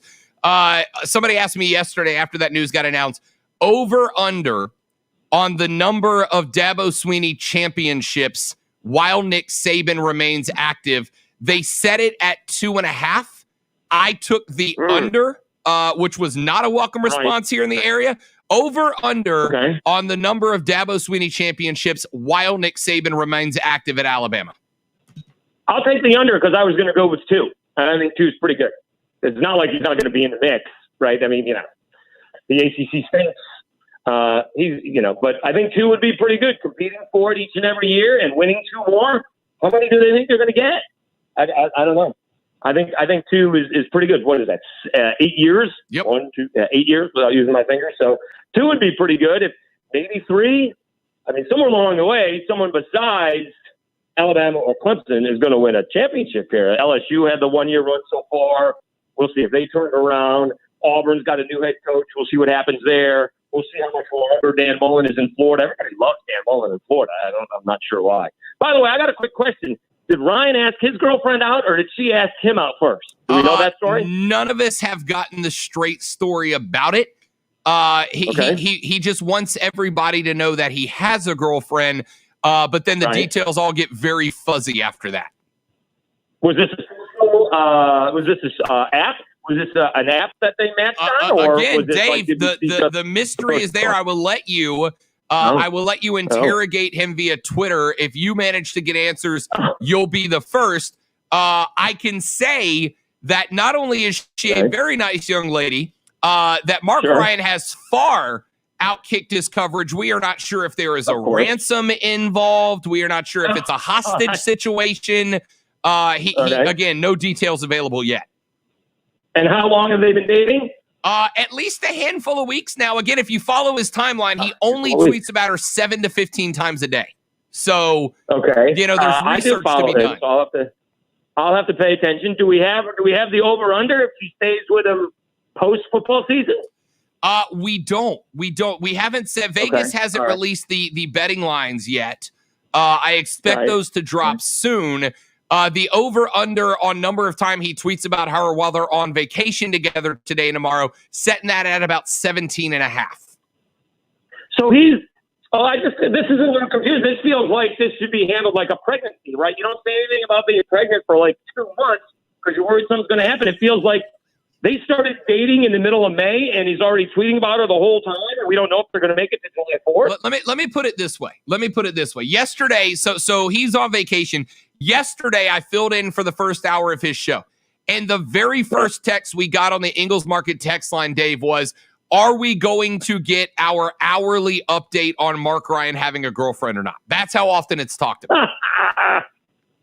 So he doesn't really want to be low-key. So basically, I mean, we're two guys talking about, but so basically Mark Ryan's in love is what's going on here. I mean, again, I'll let you hash out the details on As the World Turns ESPN Upstate Edition. But we've all been smitten before. Correct. All right, well, good for Mark Ryan. Yeah. Listen, anybody that keeps Mark Ryan entertained so we don't have to is good news for us. Absolutely. Right. Anyone who can put up with Mark Ryan is good news for Mark Ryan.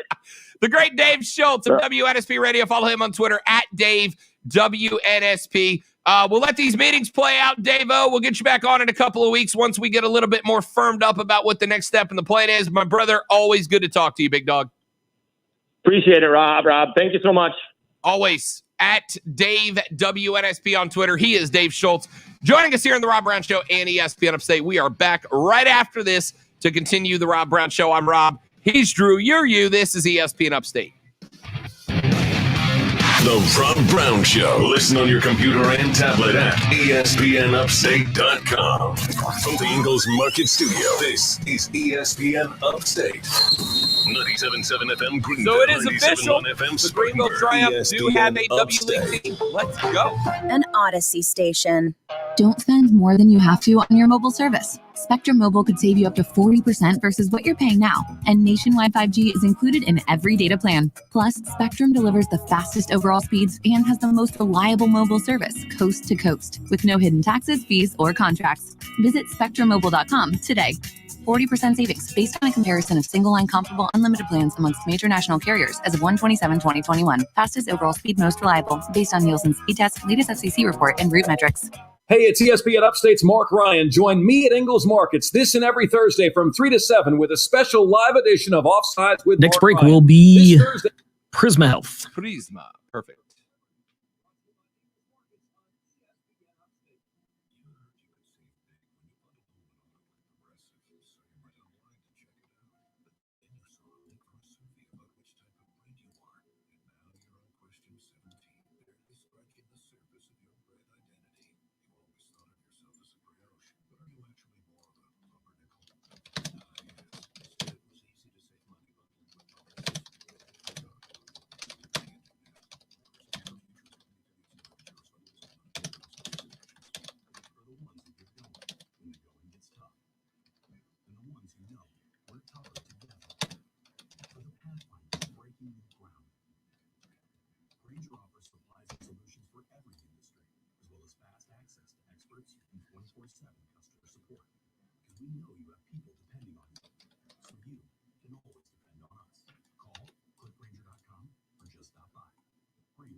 ones who know that is always too late, and that the clock doesn't stop just because you're missing a part.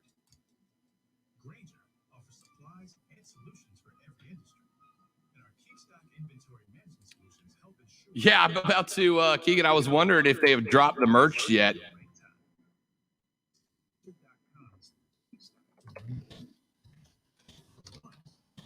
I saw the support local soccer shirt and hat, which was pretty sick. Pretty sick.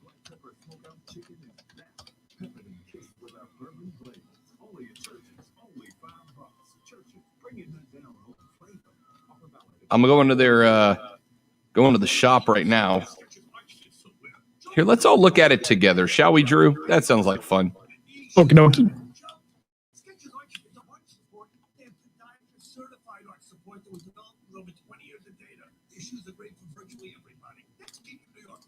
All right, here it is.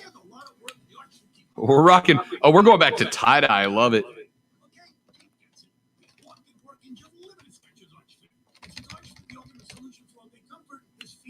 "30 seconds.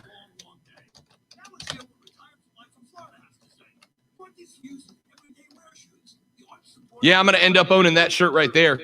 That's a guarantee.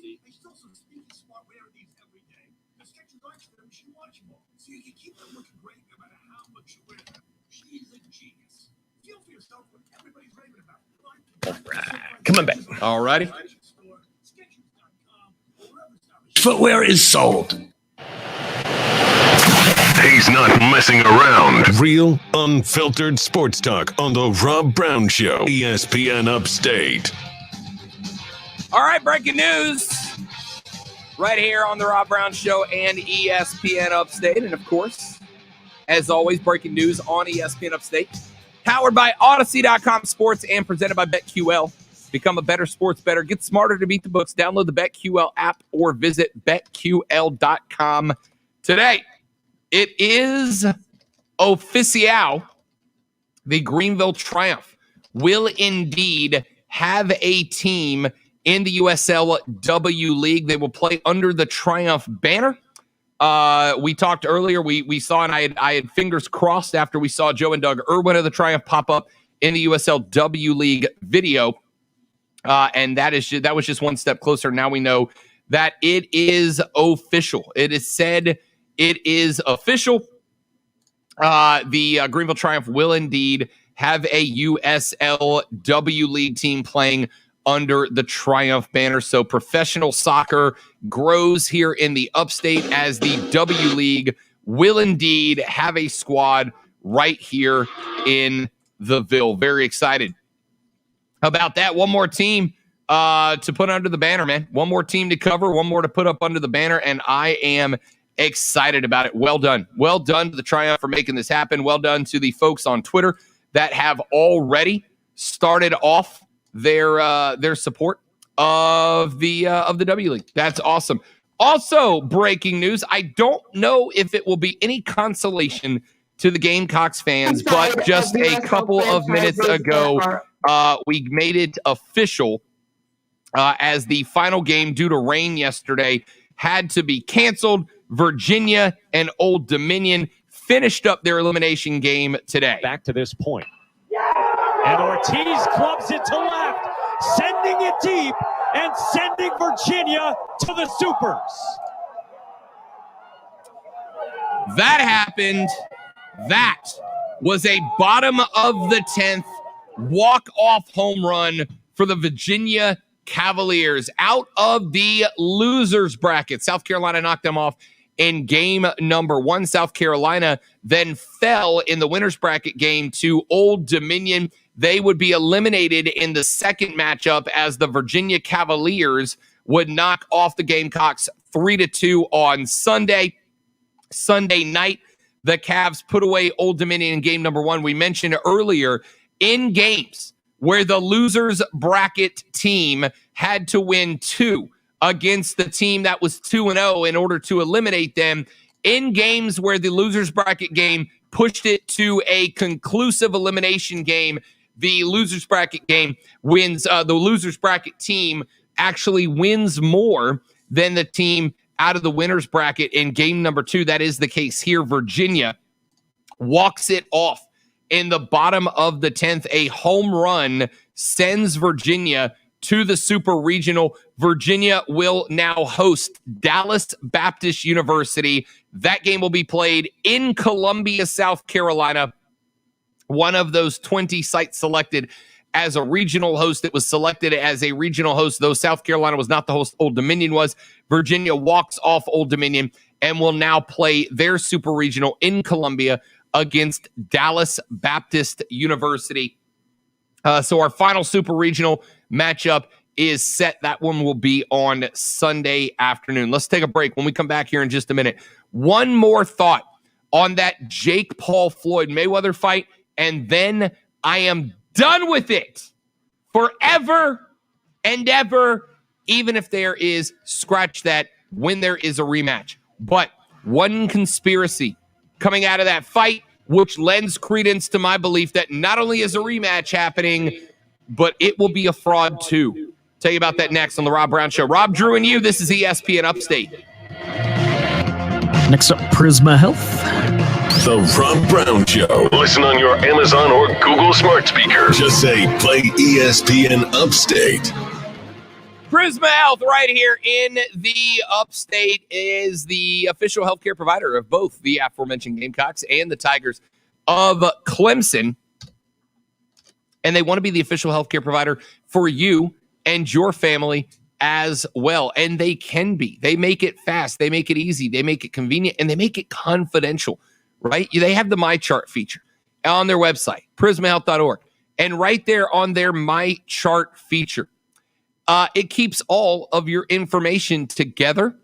It keeps it organized. It keeps it streamlined.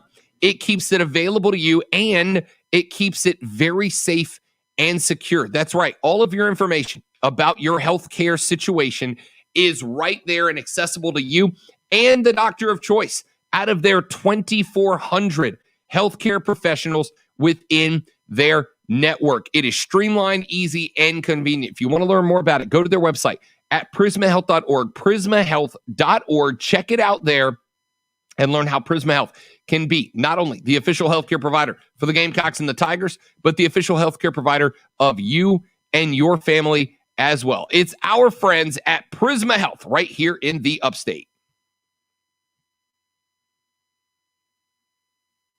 And you're clear. Sweet.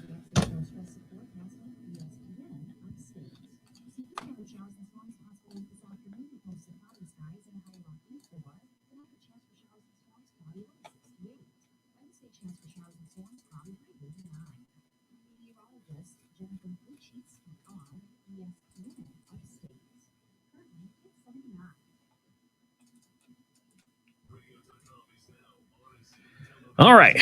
We'll give this top of the hour sports flash one more try before 2 o'clock. No promises. And then very first break of 2 o'clock is Harley Davidson. Perfect.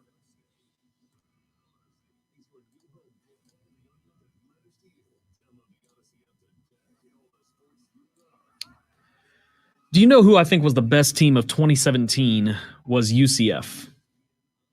Maybe second best to Alabama. I'm sorry, you mean the 2017 national champions, UCF? Yeah, absolutely. That would have been such a perfect 12-team playoff.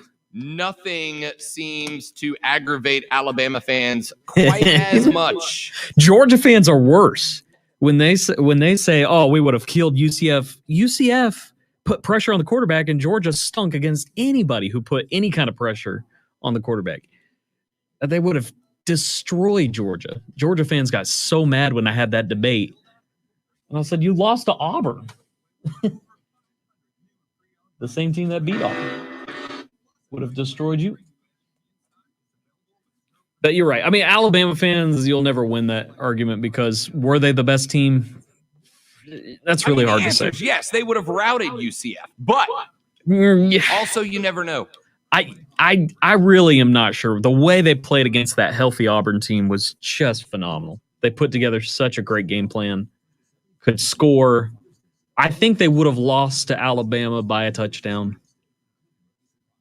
But taking a look at those final rankings, USC was number 12, Notre Dame number 11, Auburn number 10, Penn State number 9, Wisconsin number 7, UCF number 6, Ohio State number 5, Clemson 4, Oklahoma 3, Georgia 2, Alabama 1. Best playoff season ever would have been that year with a 12-team playoff. And then everyone else, 13 and below, was just a complete drop-off. Yeah. Miami, Oklahoma State, Michigan State, would not even close. 12 is a pretty good cutoff. I think usually if you go back, you look, once you get to 12, you're pretty much done with teams that any of us thought actually had a chance. Yeah, and I was looking at final rankings of 2020. There were just so many right below that cutoff because Florida was number 13, and Dan Mullen would have kept pitching a fit, whatever. But the undefeated teams of, well, I guess they weren't undefeated. The Chanticleers, Coastal Carolina, Louisiana, Raging Cajuns had one loss. They would have been arguing for that number 12 as well, I guess, somewhere in there. So I don't know. Last year was a weird. I think that was my point. Is there's always going to be teams arguing that they got screwed out of the last cutoff spot, whether it's at 4/5, whether it's at 12/13. But I think we're better served having the argument about 12 and 13 or about 3 and 4. Oh, by far. 3's got a better chance to beat 1 than 13 does. That 2017 was just such a perfect example because there was no arguing. Those were the 12 best teams, and all of them had a chance. Yeah. But yeah, taking a look at last year, I mean, the fact that the Ohio State Cyclones thought they were good at number 9, Cincinnati Bearcats at number 8, Indiana Hoosiers were number 12. I mean, I guess they could have made it, but they were 6-2 on the season. They were just not a good team. No. Oh, coming back 5 seconds, my bad. Company affiliated and third-party insurers. Call 844-GSP-ESPN. Text keyword ESPN and your message to 71307. Get in the game on the Rob Brown Show. Only on ESPN Upstate. The Rob Brown Show rolls on. This is ESPN Upstate. Robin Drew with you, finishing up our numero dos here on the show. So I have found a clip. Well, I found a clip. A clip was posted on the internet of a punch that was thrown by Floyd Mayweather and Jake Paul. Floyd went back to his old school. He avoided the right. Floyd had this really nice move. Actually, he's always had this really nice move that I've really enjoyed. One of the few things I'll give Floyd Mayweather props for. Floyd has a move that I refer to in boxing as a snake bite, right? And here's what it is. Puncher throws a right or a left, whatever his prominent pitch is. Roy Jones used to do this all the time, too. Floyd was one of the best, so was Roy at it, which is they read the punch coming. They throw their backs backwards. They almost bend over backwards, and then they time it perfectly as the punching arm of the opponent is still forward. They're bent backwards, and as they come back forward, they put not only their foot into the punch and their hip into the punch, but they're actually moving their upper body, their torso, and their shoulders into the punch as well. So they get a little added value. Well, Floyd let Paul throw this right that he missed wildly. Floyd bent the back, and as he came forward, he threw probably the only power punch that night that he threw, a general punch. And I'm going to tell you why I think that's the case in a second. He throws the punch forward. The glove lands square on the chin of Jake Paul. And again, I hadn't watched a moment of this fight until this clip started making the circuit, right? Went back, saw this clip. And to me, Drew, and you said you've watched snippets of this clip as well. Yeah. To me, it looks like Paul went to sleep. All right. It looks like he was out on his feet. Mayweather then charges into Paul, underhooks him, right? Throws the hooks up under Paul's arms. And it looks like for 3 or 4 seconds, he is holding up Jake Paul while Jake Paul is out on his feet, holds him up just long enough. And by the way, turns him away from the official, right? Turns him away from the referee because the referee's trying to break it up. And he turns him away from the ref, so his body is between Paul and the referee who's going, hold up, wait, stop. Until Jake comes back alive and is ready to continue the fight. And then you never see Floyd throw what I consider another significant punch at Jake Paul the rest of the night. I am thoroughly convinced, Drew, that Jake Paul was KO'd by that punch. Floyd put him to sleep, but then he saved him from hitting the canvas which kept him alive in that fight long enough for him to recover, to wake back up, and to finish that fight for the payday. Floyd was fighting to keep Paul alive there so that they could call it a draw, so that they can do a rematch and make more money down the road. Try to convince me for a second, Drew, that Jake Paul wasn't out on his feet and Floyd saved him so that they could call it a draw. He was definitely out. He was definitely out. It was great. He punched out, and that's how the fight coulda, shoulda ended. Kept it going longer for the pay-per-viewers, and that's whatever. But yeah, it was good. It was a good knockout blow. And as I was researching Twitter trending topics for the next hour, apparently that little clip is trying to get removed from the internet. Good luck with that. I went to a website earlier today that had a collab, right? They were basically pulling every Twitter account that posted that video. And I went through, and there was one Twitter account that still had that clip up. And it was like a screenshot of a screenshot. It was like somebody recording a phone of a phone that had been used to record the video off of a TV. Everywhere else it's been pulled. The amount of effort that has gone into pulling this clip off the internet, Drew, tells me that there is credence to that theory. The amount of work that's gone into to pull this clip off of the internet is having what we call the Streisand effect. There was a clip a number of years ago that Barbara Streisand found unflattering, and she tried to have her PR team do everything they could to remove this clip from existence, and all it led to was this clip getting more and more and more and more popular. The Streisand effect is real here because people are seeing that Floyd kept Jake Paul alive in that fight so that they could call it a draw. I dare any of you that wasted your time or money that are trying to justify it to convince me that that's the case. You can't. You can't. Nope. Quick break. NBA playoff update when we come back on the Rob Brown Show. Rob, Drew, you. This is ESPN Upstate.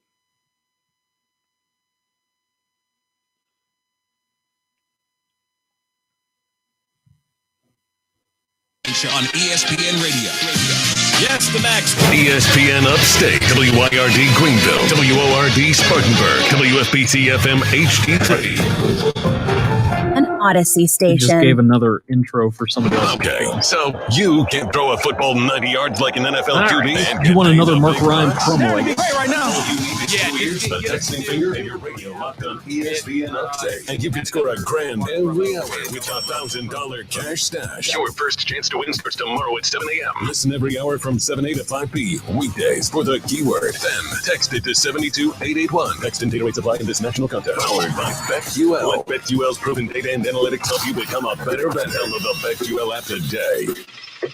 Have you heard the Rob Brown Show? My job is not to come in here and talk only about the sunshine and the rainbows. My job is to take a look at every aspect of what's going on with your programs and to give you my opinions on them. I don't think I have been negative about South Carolina at all. I think I was negative about the hire of Shane Beamer when there were people that I thought would be a better fit for the job. I have told you what I think my silver linings are. Heck, that's half the reason I had Steven Garcia on, because Steven Garcia is one of the guys that is a big chunk of the reason that Shane Beamer is in as the new Gamecocks head coach. The players love him, but it does not take away from all of the other things that have to be considered. Yes, I do have to look at similar situations in other parts of the country and compare and contrast.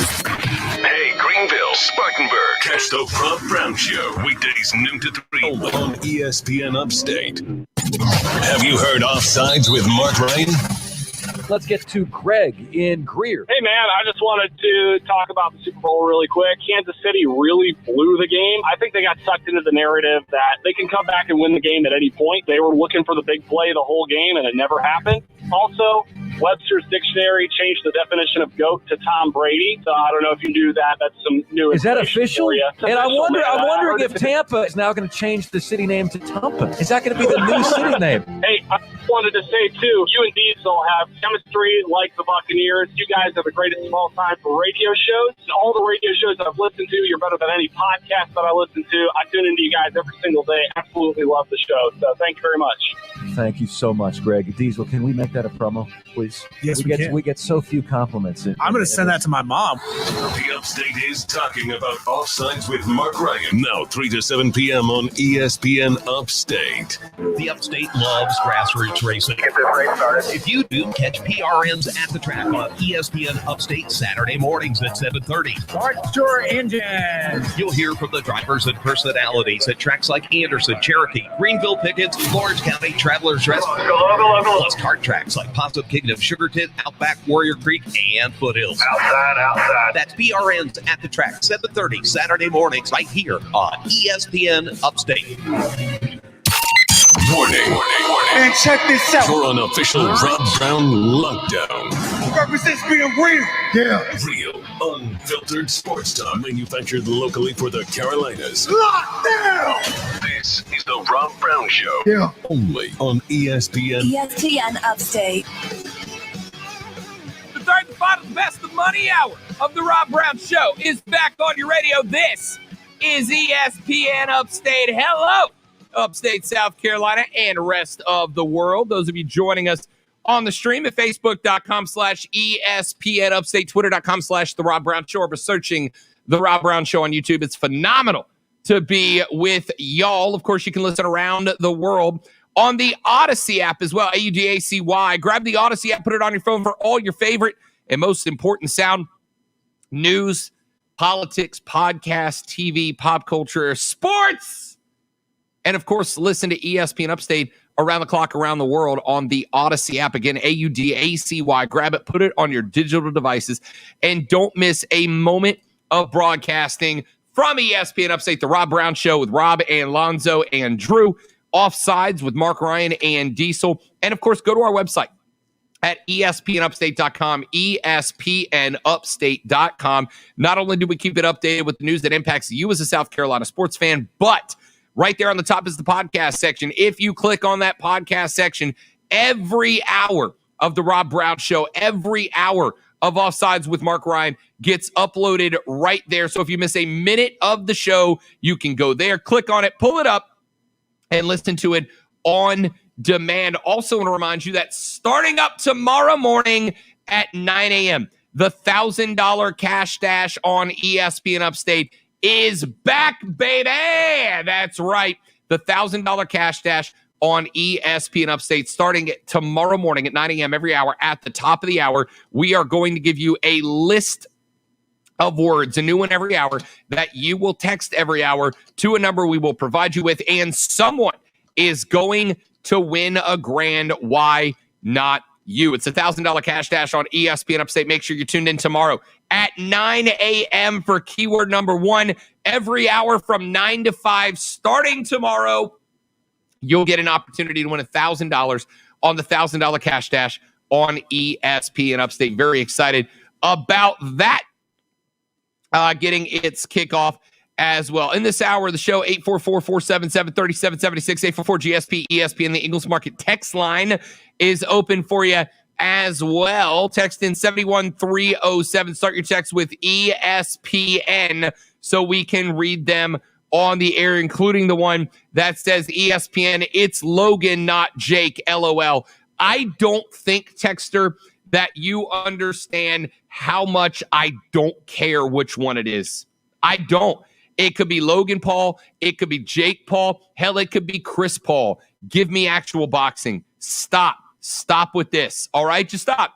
I don't care if it's Logan. I don't care if it's Jake. You'll notice that most of the time I refer to them as last names. Do you want to know why? It's because I care so little that I don't have the time or energy or desire to learn which Paul brother I'm talking about. All right? I don't care. I don't care. I'd rather watch a Paul Rudd movie than talk about Jake or Logan Paul. It's just a fact. It's just a fact. I would rather drink a St. Pauli beer than talk about Logan Paul or Jake Paul. I would rather watch Chris Paul and his Phoenix Suns set some records in the playoffs than I would talk about Jake or Logan Paul. I don't care. I don't care. I don't care. I don't even need to qualify that with the back half of that sentence. I don't care. I don't. A couple of YouTubers that figured out that if they were jackasses and acted as such, that people like you would give them millions of dollars to be jackasses. No, I'm not going to do it. I don't care what you're entertained by. I watch 5 to 6 hours of professional wrestling a week. I'm not in a position to judge people by what they watch. But when they start taking their game into the sports that I love and doing damage to them, then I step in. Drew, I'll say it this way. If you are one of the people that helped Jake and or Logan Paul get famous because you watch them act like idiots on YouTube, that's on you. I don't judge you. I don't. It's the same with people. I watch another guy do a 2-hour stream of Warzone on Twitch last night. All right, man, dude, if that's what gets your rocks off, go bananas. It ain't my place to judge. Cool. I'm fine with that. If you would rather watch a guy play MLB The Show on Twitch than jump in and play MLB The Show, then have at. It's your call. It's your world. I'm just here. The problem for me arises, Drew, when people start taking their BS and doing damage to something that I love. I didn't complain when Logan/Jake Paul showed up on professional wrestling. Why? Because it's fake and it's drama, and fine, they brought some to it. Cool, whatever. I'm fine with that. But they're doing damage to a legitimate sport that I love. They're doing damage to a sport that I don't want to see more damage done to it because, frankly, I don't know if there's any more room for damage before the sport dies an ugly death way too early. Yeah, that was kind of my argument, and I can't argue yesterday. I tried to argue a little bit that the sport wasn't being damaged, but I think you articulated it well. So I'm kind of on the fence about it. I mean, for those of us who are not boxing fans, wrestling fans, and things like that, if we happen to kind of get into it, that doesn't make us boxing fans all of a sudden, as you pointed out. We just happened to watch somebody who was famous get knocked out. That's all we wanted. We were not into the actual sport of boxing. And so that I really can't say much as to the sport of boxing being helped at all right now. I think it is kind of dying, and that is sad. Yeah. 844-477-3776, 844-GSP, ESPN, Texas on 71307, 71307. The Eagles Market text line is open. At ESPN, Rob, time to fire Drew. Where was the breaking news sounder? Yeah, did you get briefed on the breaking news sounder, Drew? No, I didn't think so. That's missed that training. That's on me and Zoe, although it is kind of Zoe's baby. Our breaking news sounder, we put into play, Zoe put into play last week, a breaking news sounder that is the Stone Cold Steve Austin glass shattering. It may be somewhere in the folder, Drew, if you care to look. It's not. I'm telling you, when Lonzo tells me to look for things, it's a string of letters and numbers that makes absolutely no sense at all. So try KRZ70 ? Yeah, I'll never find that. But yeah, that makes sense. My training actually was finalized in March. So if this happened last week, my bad. Wasn't here on that. No, it's brand new. It's like not even a week old at this point. So you can text back in when Zoe comes back and tell him that he failed us all by not properly chaining Drew on the breaking news sounder. All right. 844-477-3776, 844-GSP ESPN. Text us at 71307, 71307. Start your text with ESPN so that we can read them on the air. And to the last texter who asked if I would give my Jake Paul, Logan Paul, whatever Paul it was, text or take again. No, I won't. I won't give it any more time. If you want to listen to it, go to the ESPNUpstate.com, go to the podcast section, pull up last hour's podcast. It's in the last 5 minutes, and enjoy at your discretion. But I'm not giving them another second. They've taken too much of my time, energy, and effort already. So we haven't gotten to this yet, but it seems like a good day for it. On the day that it was announced that the USL League, W League, has been debuted. That is a women's professional soccer league. And on the day that it was announced that one of those teams will play under the Greenville Triumph banner, hell to the yeah, let's go. There is a chance that the NBA may see history made now. The Boston Celtics have decided that they may very well consider Becky Hammon as a potential new head coach in the NBA. Of course, we saw earlier in the week that Danny Ainge has left his position as president of basketball operations for the Celtics. The Celtics then promoted Brad Stevens, former head coach, who will move into a front office role, leaving a coaching position open for the Boston Celtics. Well, one of the names that has been getting buzz is longtime Spurs assistant coach Becky Hammon. Brian Scalabrine said last week that he thinks that former Celtics assistant Kara Lawson would get the job. Kara Lawson, of course, is another woman coach that has been inside of the league for some time. Kara Lawson is the head coach of the Duke Blue Devils women's basketball team. She is a former professional women's basketball player in the WNBA, a television analyst for ESPN and the Washington Wizards. She won a gold medal at the 2008 Olympics in Beijing and retired from the WNBA in 2015 to move on into a broadcasting role. In 2019, she began her coaching career as an assistant with, that's right, the Boston Celtics. Back in 2019, left that job to go be the head coach at Duke and is now back in consideration to take over as the head coach of Boston. But Becky Hammon, probably more qualified than Kara Lawson, giving her experience coaching with the Spurs. She has been in the league for some time, worked under Greg Popovich. When Brad Stevens was asked about Hammon potentially being a head coach one day, he said, quote, "There are several very qualified female candidates, and Becky obviously is a terrific candidate. I don't know her well, but I know what people think about her, and I know how well she's respected all across the league by players and coaches. I would hope that this is that the time is coming very soon." Obviously, we've had Allison Feaster, who isn't in a coaching position, but she's been incredible in our organization, and Kara Lawson is a star. She was here when we could hardly keep her here. Without question, the day is coming. I'm amongst the hopeful that it's very soon. Well, the reason that Brad Stevens' comments are big news is because in moving to the basketball operations position, Brad Stevens will have one of, if not the main say in who takes over the position of head coach of the Boston Celtics. Now, it is anyone's guess who will step into that role, who the Celtics will ultimately hire. But I'm at the point, and I assume, I know that to me, it would be a good thing. It would be a good thing, Drew, if the NBA got its first female head coach. All right. Becky Hammon has been phenomenal at San Antonio. She coached the Spurs to a G League championship when Pops gave her that responsibility.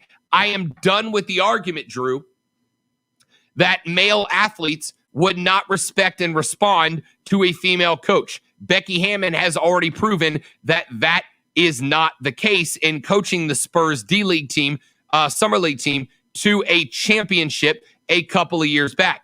If male athletes were not responding to or respecting a female coach, Becky Hammon would have been out of the league before she was in the league long enough for her name to get the clout that it takes to be mentioned as a potential NBA head coaching candidate. That argument to me has already been settled, is already been done.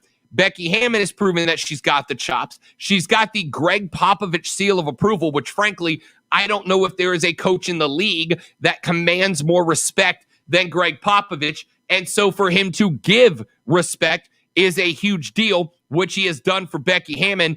The time is now. I am not saying that we should strong arm the Boston Celtics into bringing in a female head coach, Drew. I'm saying that if Becky Hammon is a better candidate, and yes, we saw what Jason Kidd did, I think she's a better candidate than Jason Kidd. We've seen what a handful of retread NBA coaches have done in other places. I would take the risk and roll the dice with Becky Hammon. I think it's time, Drew. And I think the Boston Celtics are a high-profile job that would be very well served by breaking that glass ceiling with Becky Hammon.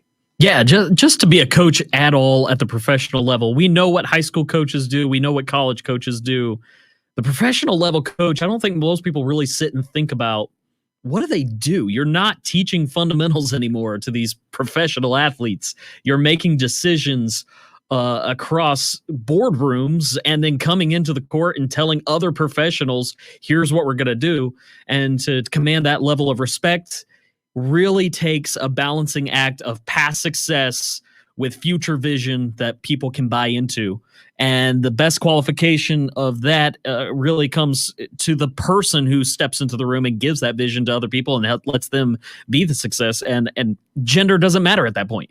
So somebody like Becky Hammon comes in, says, here's what I've done in the past. Here's what I plan to do in the future. And the guys buy in. Hey, that's awesome. The only concern that could be the elephant in the room is somebody like that in that kind of position with that kind of hire is almost untouchable for an extended period of time. It feels like it'd be very difficult to fire the first female NBA coach without just this huge uproar of, you didn't give it a chance or this or that. It would not be one of those things where she could just keep the standard status quo and get fired for that. She would have to really bomb it really bad, in my opinion, or after a while, just a lot of different things would have to unravel. That's my opinion. I think that's something most people don't want to talk about, but we've seen all kinds of situations happen when it comes to African-American coaches who get hired, and then all of a sudden they're fired, and there's this uproar about race all of a sudden. And a lot of times it's just ridiculous. I mean, we're looking at people and their success, not looking at anything else. But it does cause a lot of discussions. I will be intrigued by this from a sports psychology standpoint, right? Because I think you bring up a great point, right? I am striving for. That's why we talked about the USLW League earlier today. I'm striving for equality in sports. I have no issue. In fact, I would support a female candidate getting the first head coaching position in the Big Four here in the States. I am for it. I support it. I hope it happens. And I hope the Celtics pull the trigger on that. Becky Hammon looks to be a remarkable candidate with a track record of success and a hell of a mentor in Greg Popovich that I'm sure she would still keep in the back pocket to bounce questions off of. What will be interesting, however, will be measuring up a number of different factors, right? Are there going to be guys in the league that refuse to listen to and respect a female coach? Yes. And what a challenge that will be to manage a roster, get a good roster together while recognizing that there are going to be, by default, statistically speaking, some players in the league who will refuse to respect and heed the coaching of a woman, which is sad but true. On the flip side, there are going to be times when criticism of a female head coach in the NBA would be justified. There's not a coach in the NBA that I don't feel I don't feel hesitation when it comes to criticizing. Even Pops, a guy I have a ton of respect for. There are basketball situations where I will criticize Greg Popovich making the wrong substitution, having the wrong five on the floor, not making the reactions that I would like, etc. There are times, of course there are. What will be interesting will be if, let's say, Becky Hammon gets that job. If I go to criticize Becky Hammon for a coaching decision, are there going to be people who, you're only saying that, Rob, because she's a woman. You're only criticizing her because she's a woman. That's not true. I will criticize every coach in the league and also support Becky Hammon at the same time while criticizing her. It is going to be really intriguing if this does play out and she does go, or Kara Lewis, if either one of them gets the job. It will be interesting, the psychology of people wanting to support a female in the head coaching role in one of the Big Four, while also maintaining equality in who we criticize, who we critique, when, why, and how, right? There will be, Drew, some people in the media who will criticize her because she's a woman. And then there will be some who criticize her because she's an NBA head coach and we want her held to a certain standard, right? And it's going to be fun watching people react to those two very different groups of commentators if she gets the job. And just to clarify, the standard of equality in sports has to go both ways. You can't have equality in sports without looking at someone and saying you're doing a bad job. So we have the freedom to criticize that. I think we're past the point where everyone thinks she won't be listened to. If she's put in charge by the right people, sorry, you whiners of players can't play here if you don't want to play for her. That's perfectly fine. I just don't see that being an issue. I don't think anybody looks back and says she's not allowed to be an NBA coach simply because she's a woman. We're not like that in society, and I'm very thankful for that. But it just feels like this could really be a hot issue when we just simply criticize how she's doing for the job. One of the best interviews I ever saw was Katie Couric was interviewing, of all people, Judge Judy, and kept saying, "You as a woman did amazing at your job." And Judy kept saying, "I never saw my gender. I saw my role in the position of power very seriously." That's how you all look at it. Is this role is not a statement.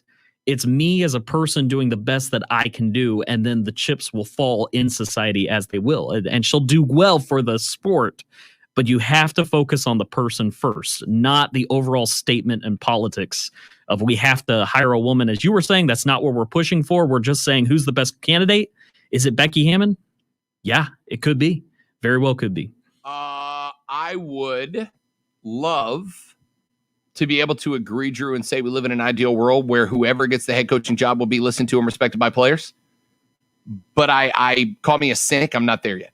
And I know that because when I've had conversations off the air, I have heard people say, I would never play for a female head coach. I would never play for a female head coach. There have been talks in the past about female head coaches taking over college men's basketball programs. And people, I would never hire her. I wish we lived in that world. And if those people exist in public, then those people exist in the NBA too as players. That's a fact. Now, what happens the day there is let's say a superstar, right? Let's make one up because I don't want to put this on anybody in the league. But let's say that you've got a 3-year vet who is a, 27, 10, and 8 guy in the league. And he comes out and says, I'm not playing for a woman. I'm not. So now you got a choice. Do you not hire a woman in order to keep the superstar happy? Or do you look your fans in the eyes and go, we're going to get rid of our best player because he doesn't respect our decision as a coach? I know what I would make in an ideal world, but I know we don't live in an ideal world. And it's going to be an interesting spot. We're way off the break. Let's take a break. We'll come back. We got a lot more we need to get into before the end of the show and Twitter trending topics. I'm Rob. He's Drew. This is the Rob Brown Show on ESPN Upstate. The Rob Brown Show. Harley Davidson next. Or Google Smart Speaker. Just say Harley Davidson. ESPN Upstate. Yeah.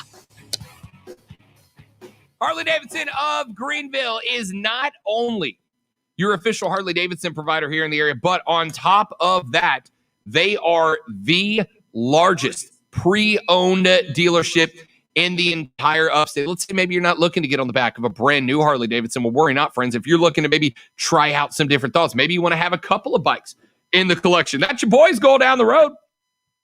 I got the fat boy into me right now, and I'd like to add a Cafe Cruiser to the collection at some point to take downtown. Well, go online to upstateharley.com, and take a look through the incredible selection of pre-owned inventory they have in right now. You can find something that's in your style, something that's in your budget, something that fits your lifestyle now. And if you trade in your pre-owned bike towards the purchase of a new Harley Davidson, an in-stock 2021 model, then, ladies and gentlemen, you may get up to 120% of your NADA value towards the trade-in, towards the purchase of a new 2021 in-stock Harley Davidson. Good luck beating that deal. They're going to take your pre-owned and give you up to 120% trade-in NADA value towards the purchase of a new in-stock Harley. You're not going to do better to get on the back of a piece of Americana. Go visit their beautiful showroom right now at 30 Chrome Drive in Greenville, 30 Chrome Drive, or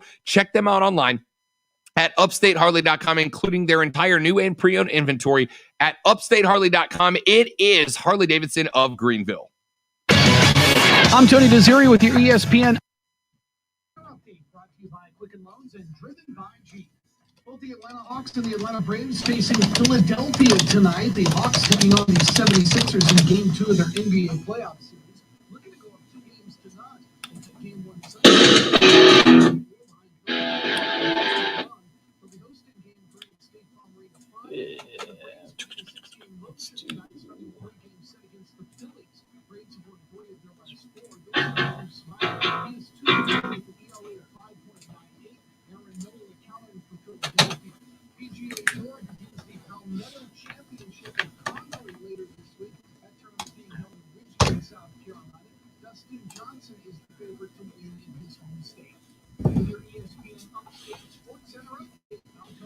This Rob Brown Show chat brought to you by Keegan Sullivan. Seriously, man.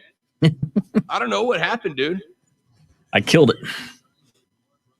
Hartford Athletic, Minnesota Women's Soccer also announced this fan club is also DC United ownership. So there are a couple of MLS clubs, like New England Revolution 2, right, is a USL League One team. A couple, I'm going to say a lot. A couple of the MLS teams also have, they're basically minor league teams, right? They grow their own players within the USL. That's why the Triumph, for instance, play New England Revolution 2. That's a smaller. So I would not be shocked to see DC United have a like a DC United W or DC United 2. They'll come up with another name that will play. I would bet that just means that DC United has a club. I would suspect that will be within that league. Whether they play under the same banner or not will be interesting to watch. Fantastic discussions this hour. All women's sports. Yeah, I guarantee you. No, women in sports. I guarantee you that by the end of the day, whether it's via my email, Twitter, or a complaint to the boss, I guarantee you we will get a complaint about spending that much time on women's sports. I guarantee it. I think it's a fascinating discussion because it's NBA making history that they're even discussing it. That'd be huge. It would, but I wouldn't want people to make that big of a deal out of it. That's kind of my point, but I'm not able to articulate all of my thoughts on that. But it's just like, if the person's the best person for the job, don't look at her as a woman. Look at her for just being the best candidate. So I know people aren't going to do that. And it is huge. I want to celebrate how huge it is, but if she doesn't have success, can we still have the right to get rid of her? And the answer is probably no, not right away. Now, I don't know, man. Like I'm super cynical, but I would celebrate the hell out of this. And the reason why is the premise is good, right? The premise of your argument. If she's the best person for the job, then she should get the job, and that should be the end of the discussion. But the assumption there is that never before has a woman been the best job for any coaching position in any major men's sport, right? Yeah, okay. And that can't be true. It can't be true statistically speaking. At some point, a male coach has gotten a job that a woman would have done a better job at, right? Do we agree on that? I thought about that, the sense of how new women's athletics is, though, and the experience that women had in professional basketball just didn't exist till the 90s, right? 80s? No, I mean, the USL Women's League existed in the past. They're bringing it back, right? The WNBA has been around for 25 years now. This is their 25th year. Yeah, and so the timing is about right, I feel like. Right. These women. I agree with that. I agree with that entirely. So with that agreement, it still does not get rid of the fact that in order for us to not celebrate, right, to just accept that Becky Hammon's the best for the job and treat it like any other coaching position, means that you have to say that never before in history of men's sports has a woman been better for a job than a man, and I don't accept that as true. That's such a good argument. I hadn't thought about that. Yeah. So because of the fact that I don't accept that argument as true, I will celebrate it. Yeah. I'm glad you brought that up. I'm glad because I hadn't thought about putting it that way. Hey, Rob can read. So he says. Email Rob Brown at ESPNUpstate.com and we'll put him to the test. This is the Rob Brown Show. Local sports talk on ESPN Upstate. So Drew brought up a point during the break that I wanted to delve into a little bit here on air. Drew brought up, and this is the second segment, by the way, so we'll make it relatively short. Drew brought up the fact, he said, hey, look, if Becky Hammon is the best candidate for the job and she gets hired, then do we really celebrate this as a groundbreaking move? Or do we just treat her like we would in any other NBA coaching hire because she's the best person for the job? And the reason that this would be celebrated, as groundbreaking is this reason to me. In order to accept that Becky Hammon is just another coaching hire and shouldn't be celebrated, means that you have to accept the fact that this is the first time in the history of men's professional sports that a woman would be the most qualified for a job, the best candidate for the job. If you accept, which I do not, that this is the first woman in history in men's sports who would be the best qualified candidate for a coaching job, then it stands to reason that you would not celebrate this hire. It would just be a hire, right? The best case, because we've always, theoretically, hired the person that is best for the job. I cannot accept, statistically speaking, that never before in the history of men's professional sports in the United States, I cannot accept that never before in the history of men's professional sports in the United States that a woman has not been the best candidate for a job. I can't accept that as true. For me, in the past, there have been women that would be more qualified for a job in a men's professional sport or high-level D1 men's college sports. Becky Hammon included. Becky Hammon included, right? You're telling me that Becky Hammon can't do as good of a job as Ty Lue, for instance, right? You're telling me that's a fact? If you accept that never before has the woman been, then you wouldn't celebrate this job because it's just a continuing trend of who was expected to be the best candidate landing the job. I don't accept that. I think in the past there have been women who have been more qualified and better candidates who have been passed over because they weren't men. Therefore, this is a hiring, if it happens, and I believe, Drew, that the first female head coach of a men's professional organization is alive today. It will happen in my lifetime, provided something tragic doesn't happen and I don't get hit by a bus. I will see in my lifetime, probably in the next handful of years, the first female coach of a men's professional league or high-level D1 college organization. She's alive today, and she's in the coaching tree already. And she will be celebrated because she will be the first one to shatter the ceiling and the expectation that no woman is more qualified than a man to get a coaching position, which I don't accept has been a true fact over even, let's say, the last 5 years. You may not like it. Jason Kidd, for instance, is already being considered as a head coach again, right? He was considered a Portland guy, though he took his name out of it. Now there's discussions about whether or not he might step up down in Orlando, whether he's waiting for... He's going to get another head coaching job. You're telling me that Jason Kidd's more qualified to be a better head coach than Becky Hammon? I don't agree with the premise. What you're saying is so deep, just because for the first time a woman is as smart and qualified as a man is just ludicrous. Right, I hadn't thought about that. Yeah. Correct. So if you accept that premise is true, then Becky Hammon's hiring is just another hiring, no need for celebration. But if you don't accept that as true, which I don't, and I assume Drew doesn't, and I assume the majority of my listeners don't, then Becky Hammon being hired would be a cause for at least more acknowledgement than a regular coaching hire would be. Now, it does not establish that, hey, we can't criticize Becky Hammon. BS. Once she is hired and once we celebrate the hiring, then she's an NBA coach. And all of that entails everything that comes with it, including criticism, critique, harsh words towards her performance, etc. Unless she comes in and kicks ass, in which case, good for her, right? Yeah. She will not get special treatment from me once she gets the job, but she will get special treatment for getting the job. Her hiring will be inspirational because of what it means.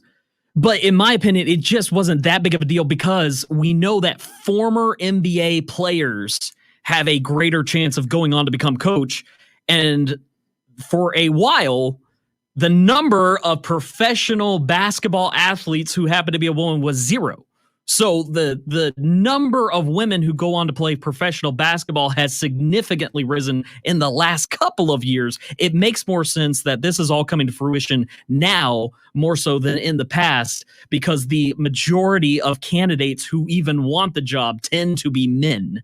Is just kind of common sense up to this point. So to me, it was just kind of looking at it and going, yeah, Becky Hammon, that's about time. That's great. That's no need to think otherwise. But the first woman is a big deal. I get that. I really do. That's where, for me, that's where that comes from. All right, 844-477-3776, 844-GSP-ESPN. The Ingles Market text line open at 7137. A couple of texts that have come in on this topic at ESPN. I think NBA players are more likely to respect the woman, less likely to disrespect a woman than another man yelling at you. Yeah, there's some aspect to that. I mean, maybe there are some guys that would not fire back at a female head coach like they would a male head coach. Now, I tell you, that would still be for some people considered God, I hate this term, but it exists, microaggression, right? Like if you don't have the respect to pop back off at a woman coach like you would at, let's say, Tom Thibodeau, like they did in Chicago the last couple of years, then you're not treating her the same way you would treat Tom Thibodeau. But I get the point you're saying. At ESPN, I think they're more likely to respect the woman than the man, end quote. Yeah, look, there are some that may very well feel. There are probably some players, there are probably some players that would want to play for the first female coach in the NBA, would want to play for her, would want to help her elevate so that they could open up doors. And I'd assume it's probably about the same number of players who will not want to play for a woman for whatever dumb reason they have. But these are guys who have their own children, and they could say, "Hey, look at my daughters. You could be just like her someday." I mean, these are grown men who have a brain, not like these college punks who come in and just have something to prove. These are men in their profession who are saying this is a huge moment in history. I agree. I think a woman coach could actually command more respect in some ways. That's a phenomenal point. Steven chimed in on the stream and said, "I love the coverage of women's sports as a father of a female athlete. Thank you." Yeah, listen. I as a supporter of women's sports, I want. We'll be covering the Greenville Triumph women's team just like we do the men's, right? Just like we do the men's. I want young ladies. I years ago I dated a woman. I dated a woman years ago who had a daughter. And real quick, I'll tell you the story, and then we'll get out for the break. I dated a young lady who had a daughter who was I think 3 when we were dating, and this young girl came home one day. She was very early in school. She may have been 4 or 5. I dated this lady for 2.5, 3 years. Her daughter had just gotten to school. She came home one day, and she loved. I had a little, like one of those little Tiny Talk basketball hoops, that every kid has. We had one in the house, and she and I would do shots. We would shoot around the living room. She loved basketball. Well, she came home one day, and she was broken up. Her name was Kaylee. She came home one day and she said, "Robbie," and I said, "What?" And she looked really sad, and I said, "What's wrong?" And she said, "The boys wouldn't let me play basketball with them at school today." And she said, I don't want to play basketball anymore." And I said, "Why?" And she said, "Because they told me basketball's for boys." Dude, I was heartbroken. This girl loved basketball. So what we did every day when she came home from school, we shot the basketball from all over her house and the Tiny Tots. In fact, when she would go to bed, I set up a free throw line in the living room, and she would shoot free throws. And for every free throw that she got, every free throw that she made, Drew, she got to stay up another 5 minutes past her bedtime. That's how I was teaching her the discipline of free throws, right? I wanted her to be able to hit free throws. So for every free throw she hit, she got to stay up past her bedtime for 5 minutes. So I'd come home, and she'd be practicing free throws all day so that when bedtime came, she could earn herself another 10, 15, 20, 25, 30 minutes before she had to go to bed. Her mom hated it. But then I talked to her into how important free throws were for somebody who clearly was going to go up to play basketball. She came one day and said, "I don't want to play basketball anymore." Why? Because the boys wouldn't let me. They told me basketball's for boys. I was brokenhearted. And since that day, it has been my goal to push women's sports to be on the plane that they deserve to be on. And that's why I would celebrate Becky Hammond. Because I don't know where that little girl is now. I don't. Me and her mom, we broke up. We haven't been in contact. But I hope against hope that she has gotten into basketball and loves basketball and remembers the day that she got told that is just a bold-faced BS claim and that she can be a WNBA player if she wants to. I hope she still does. And that's why I make this push. Let's take a break. We'll come back. One more quick segment and then Twitter trending topics to wrap it up on the Rob Brown Show. It's ESPN Upstate. The Rob Brown Show. Listen on your computer. What I took away from that story, you probably told everybody last night I was doing shots with my girlfriend's daughter. You jerk. You jerk. 97.7 FM Greenville, 97.1 FM Spartanburg, ESPN Upstate. An Odyssey station. As the official team doctors for the Clemson Tigers and U of SC Gamecocks, Prisma Health Orthopedics can give you and your Next family break is QC Kinetics. 10-4.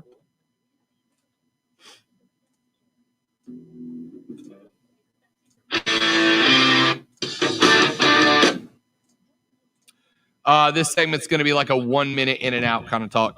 Cool. I don't have a ton of Twitter trending stuff. Okay. I think I got 1, 2, 3.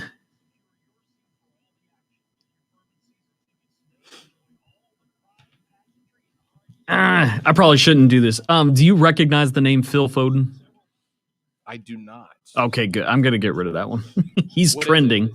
He's a soccer player, got the haircut, dyed his hair blonde, but it was a tribute to Paul Gascoigne at Euro 96. And I was like, you won't know any of these people, I guess. So that'd be a pointless one. So part of the game, FYI, is when I don't know something, for me to have to make something up for it. So don't ever worry about me not. It doesn't have to be something I know. If I don't know something about it, the game is I make something up for it. Okay. That's cool. Good to know. That one now that I know what it is. But if there's anything else that you're like, oh, I don't know what that is, still hit me with it, because the game is I got to make something up about it. Cool. Good to know. All right. Let me find one more.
$30 seconds.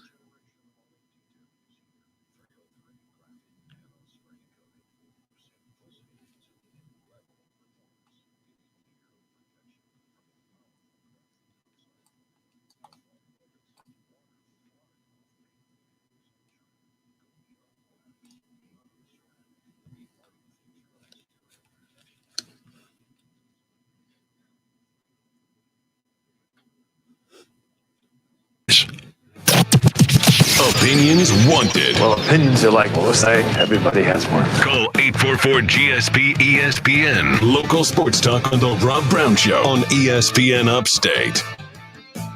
Rob Brown Show back on your radio. It's ESPN Upstate. Very quick segment here. I want to remind you that the $1,000 cash dash on ESPN It's Upstate starts tomorrow.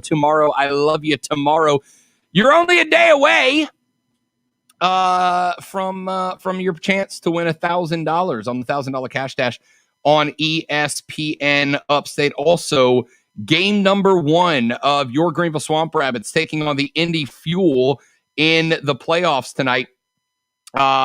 Game number 1 is tonight. It is at 8 p.m. You can go to the Swamp Rabbits Twitter account for details on how to be able to tune into that game. Game 2, 3, and 4 are tomorrow, Thursday, and Friday back here in Greenville. 3 wins needed to advance by either one of those teams. So it would be fantastic if the Rabbits could go on the road today, pick up a dub, and be able to close this series out right back here, in Greenville, instead of have a pivotal game 5 on the road at Indy. So let's hope that plays out. Let's do this. Let's take a break. When we come back, Twitter trending topics wraps it all up. Drew tells me what's trending on Twitter. I give you 30 to 45 seconds about what I know about it. And if I don't know what it is, well, I make something up like most of my career. He's Drew. I'm Rob. This is the Rob Brown Show. This is ESPN Upstate. QC Kinetics up next. The Rob Brown Show. Listen on your Amazon or Google smart speaker. Just say play ESPN Upstate. Our friends at QC Kinetics want you to be able to go through your life day by day without dealing with the pain, without dealing with the chronic joint issues. You have connective tissue in your joints. That is what prevents your joints from, hurting like they do. And unfortunately, as we age, that joint tissue wears out. It leads to bits that ain't supposed to be touching. That leads to that inflammation and that swelling, and that is what leads to your joint pain. Well, QC Kinetics is a non-surgical regenerative treatment that helps to rebuild that connective tissue naturally, puts it back to its natural state so that that pain goes away, and you don't have to get sliced and diced, and you don't have to go on drugs to be able to feel better naturally by letting QC Kinetics rebuild that connective tissue for you. All you have to do to learn more about the science or to get in touch with them is go to their website at qckinetics.com, qckinetics.com, qckinetics.com, or give them a call right now, right here in Greenville at 864-448-3772. Mention the Rob Brown Show and get a free consultation to learn how you can feel better, faster, naturally with our friends at QC Kinetics. 864-448-3772. 864-448-3772. It's our friends at QC Kinetics right here in Greenville.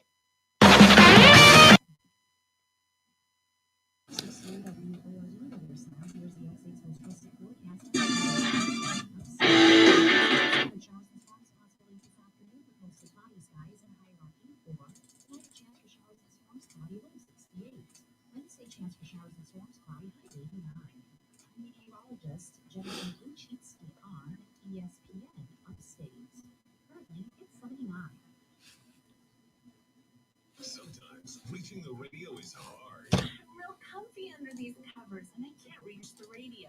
Then throw on a robe and get out of bed. Well, I never. Then maybe you should. Alexa Lady says it, but she can help as well. Just ask it, I will play the radio.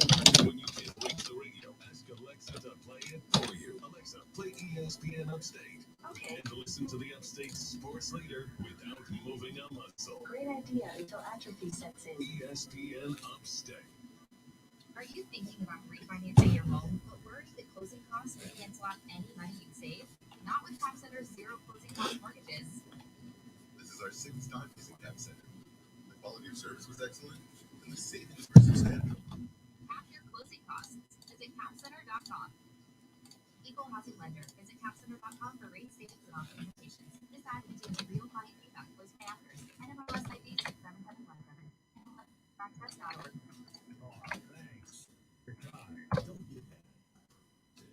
Something he'll really like.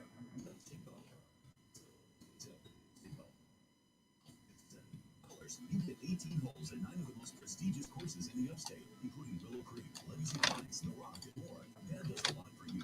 Do something for him this Father's Day, and getting the Upstate golf cart for just $75. That's less than $9 per round. Get yours today at upstategolfcard.com. That's upstategolfcard.com. I absolutely love my dog, but the constant shedding, not so much. But then I gotta switch to protection, and it is amazing. You see what big claws pick up a crazy amount of hair. Just look at all that. And that was from just one swipe. And the best part, sleep was so much easier to maneuver than a broom or a vacuum. Easily getting All right. Our Facebook Interaction Award goes to Stephen Webb. Thanks so much for all this. What? Keegan's been in here for 2.5 hours, and you're going to upset him by giving it to Steven? Man.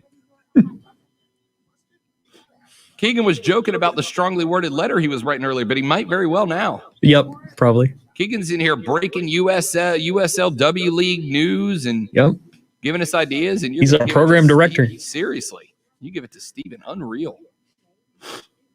You know, when you know you're only going to be here 1 week, you can get away with a lot. One of my favorite things to do is read those stories of way people knew they were going to quit, and they start screwing things up. Those are some great things to read on the internet.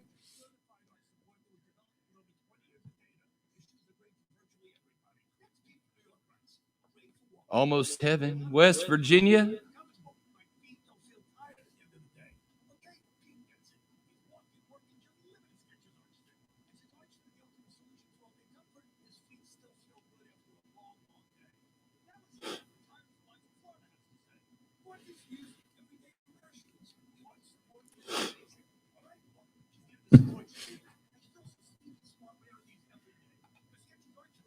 30 seconds.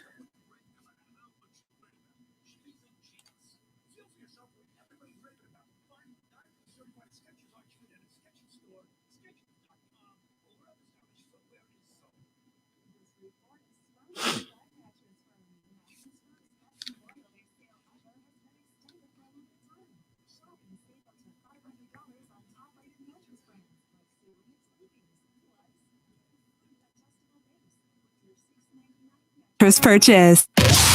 And now, the Rob Brown Show presents Twitter Trending Topics. What has been trending in the tweets?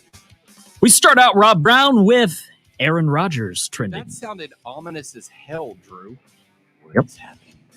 What is going on in the wide internet dark web? Aaron Rodgers is trending because he did not show up for the team's mandatory training camp.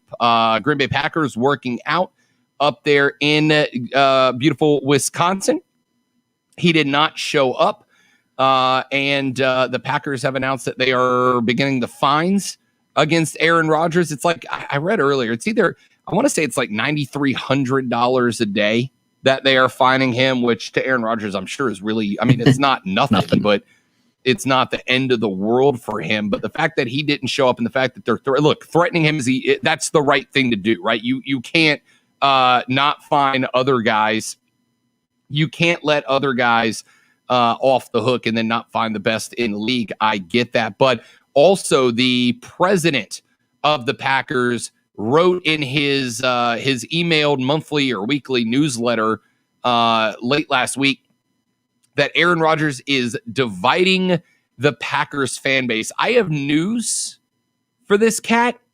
I need you to know that if there's a division, it's like 97.5% of Packers fans are on Aaron Rodgers' side and like 2.5% are on yours. So yeah, it's divided, but it's divided the way that if mom said you and your little brother split the cupcake and you decide how much of the cupcake you give to him, like I might take like a little scoop of the frosting off and give it to him and then the rest of the cupcake's mine. That's the way your fan base is divided right now. More women in sports headlines. Simone Biles. Simone Biles has won. This is going to shock you. I hope you were all sitting down. Has won yet another, her 7th national championship in gymnastics.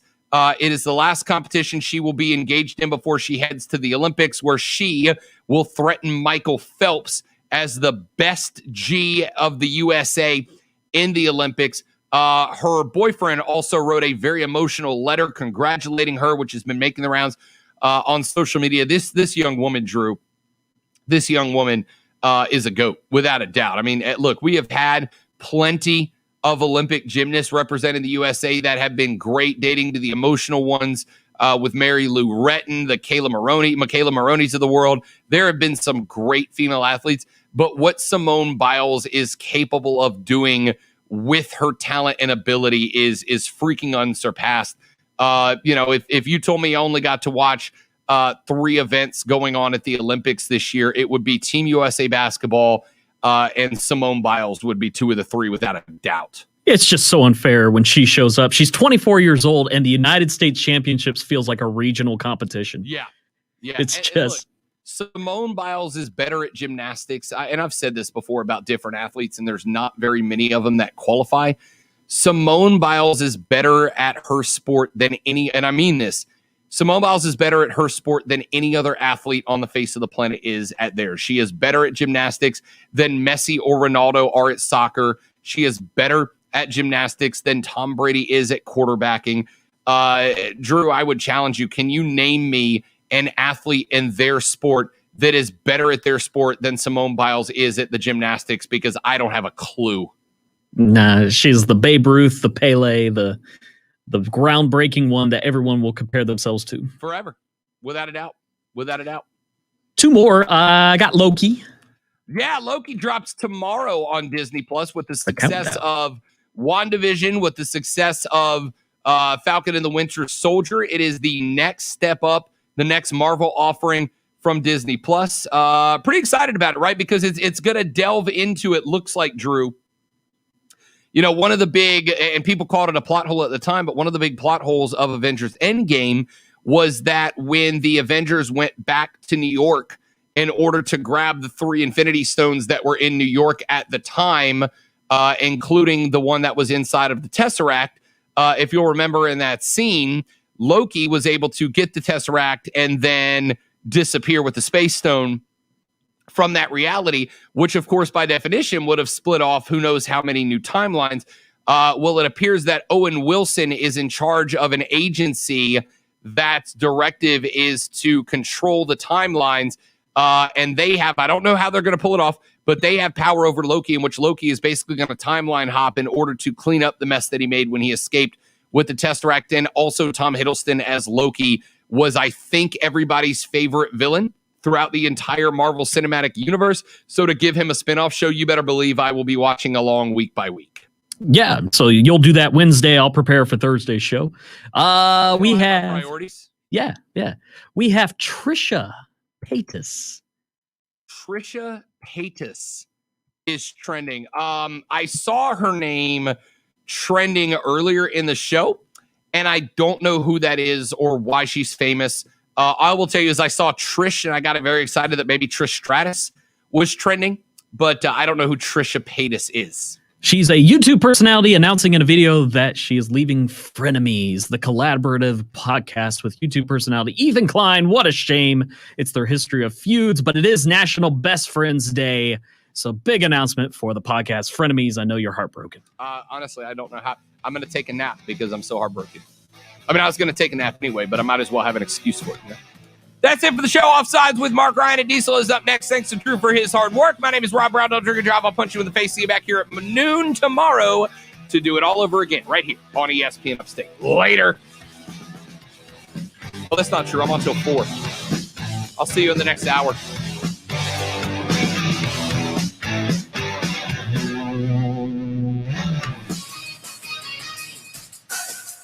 I'm Doug Brown. The 76ers try to get even in their series with the Hawks tonight in Game 2. The Clippers and Jazz will tip off their series in Salt Lake City.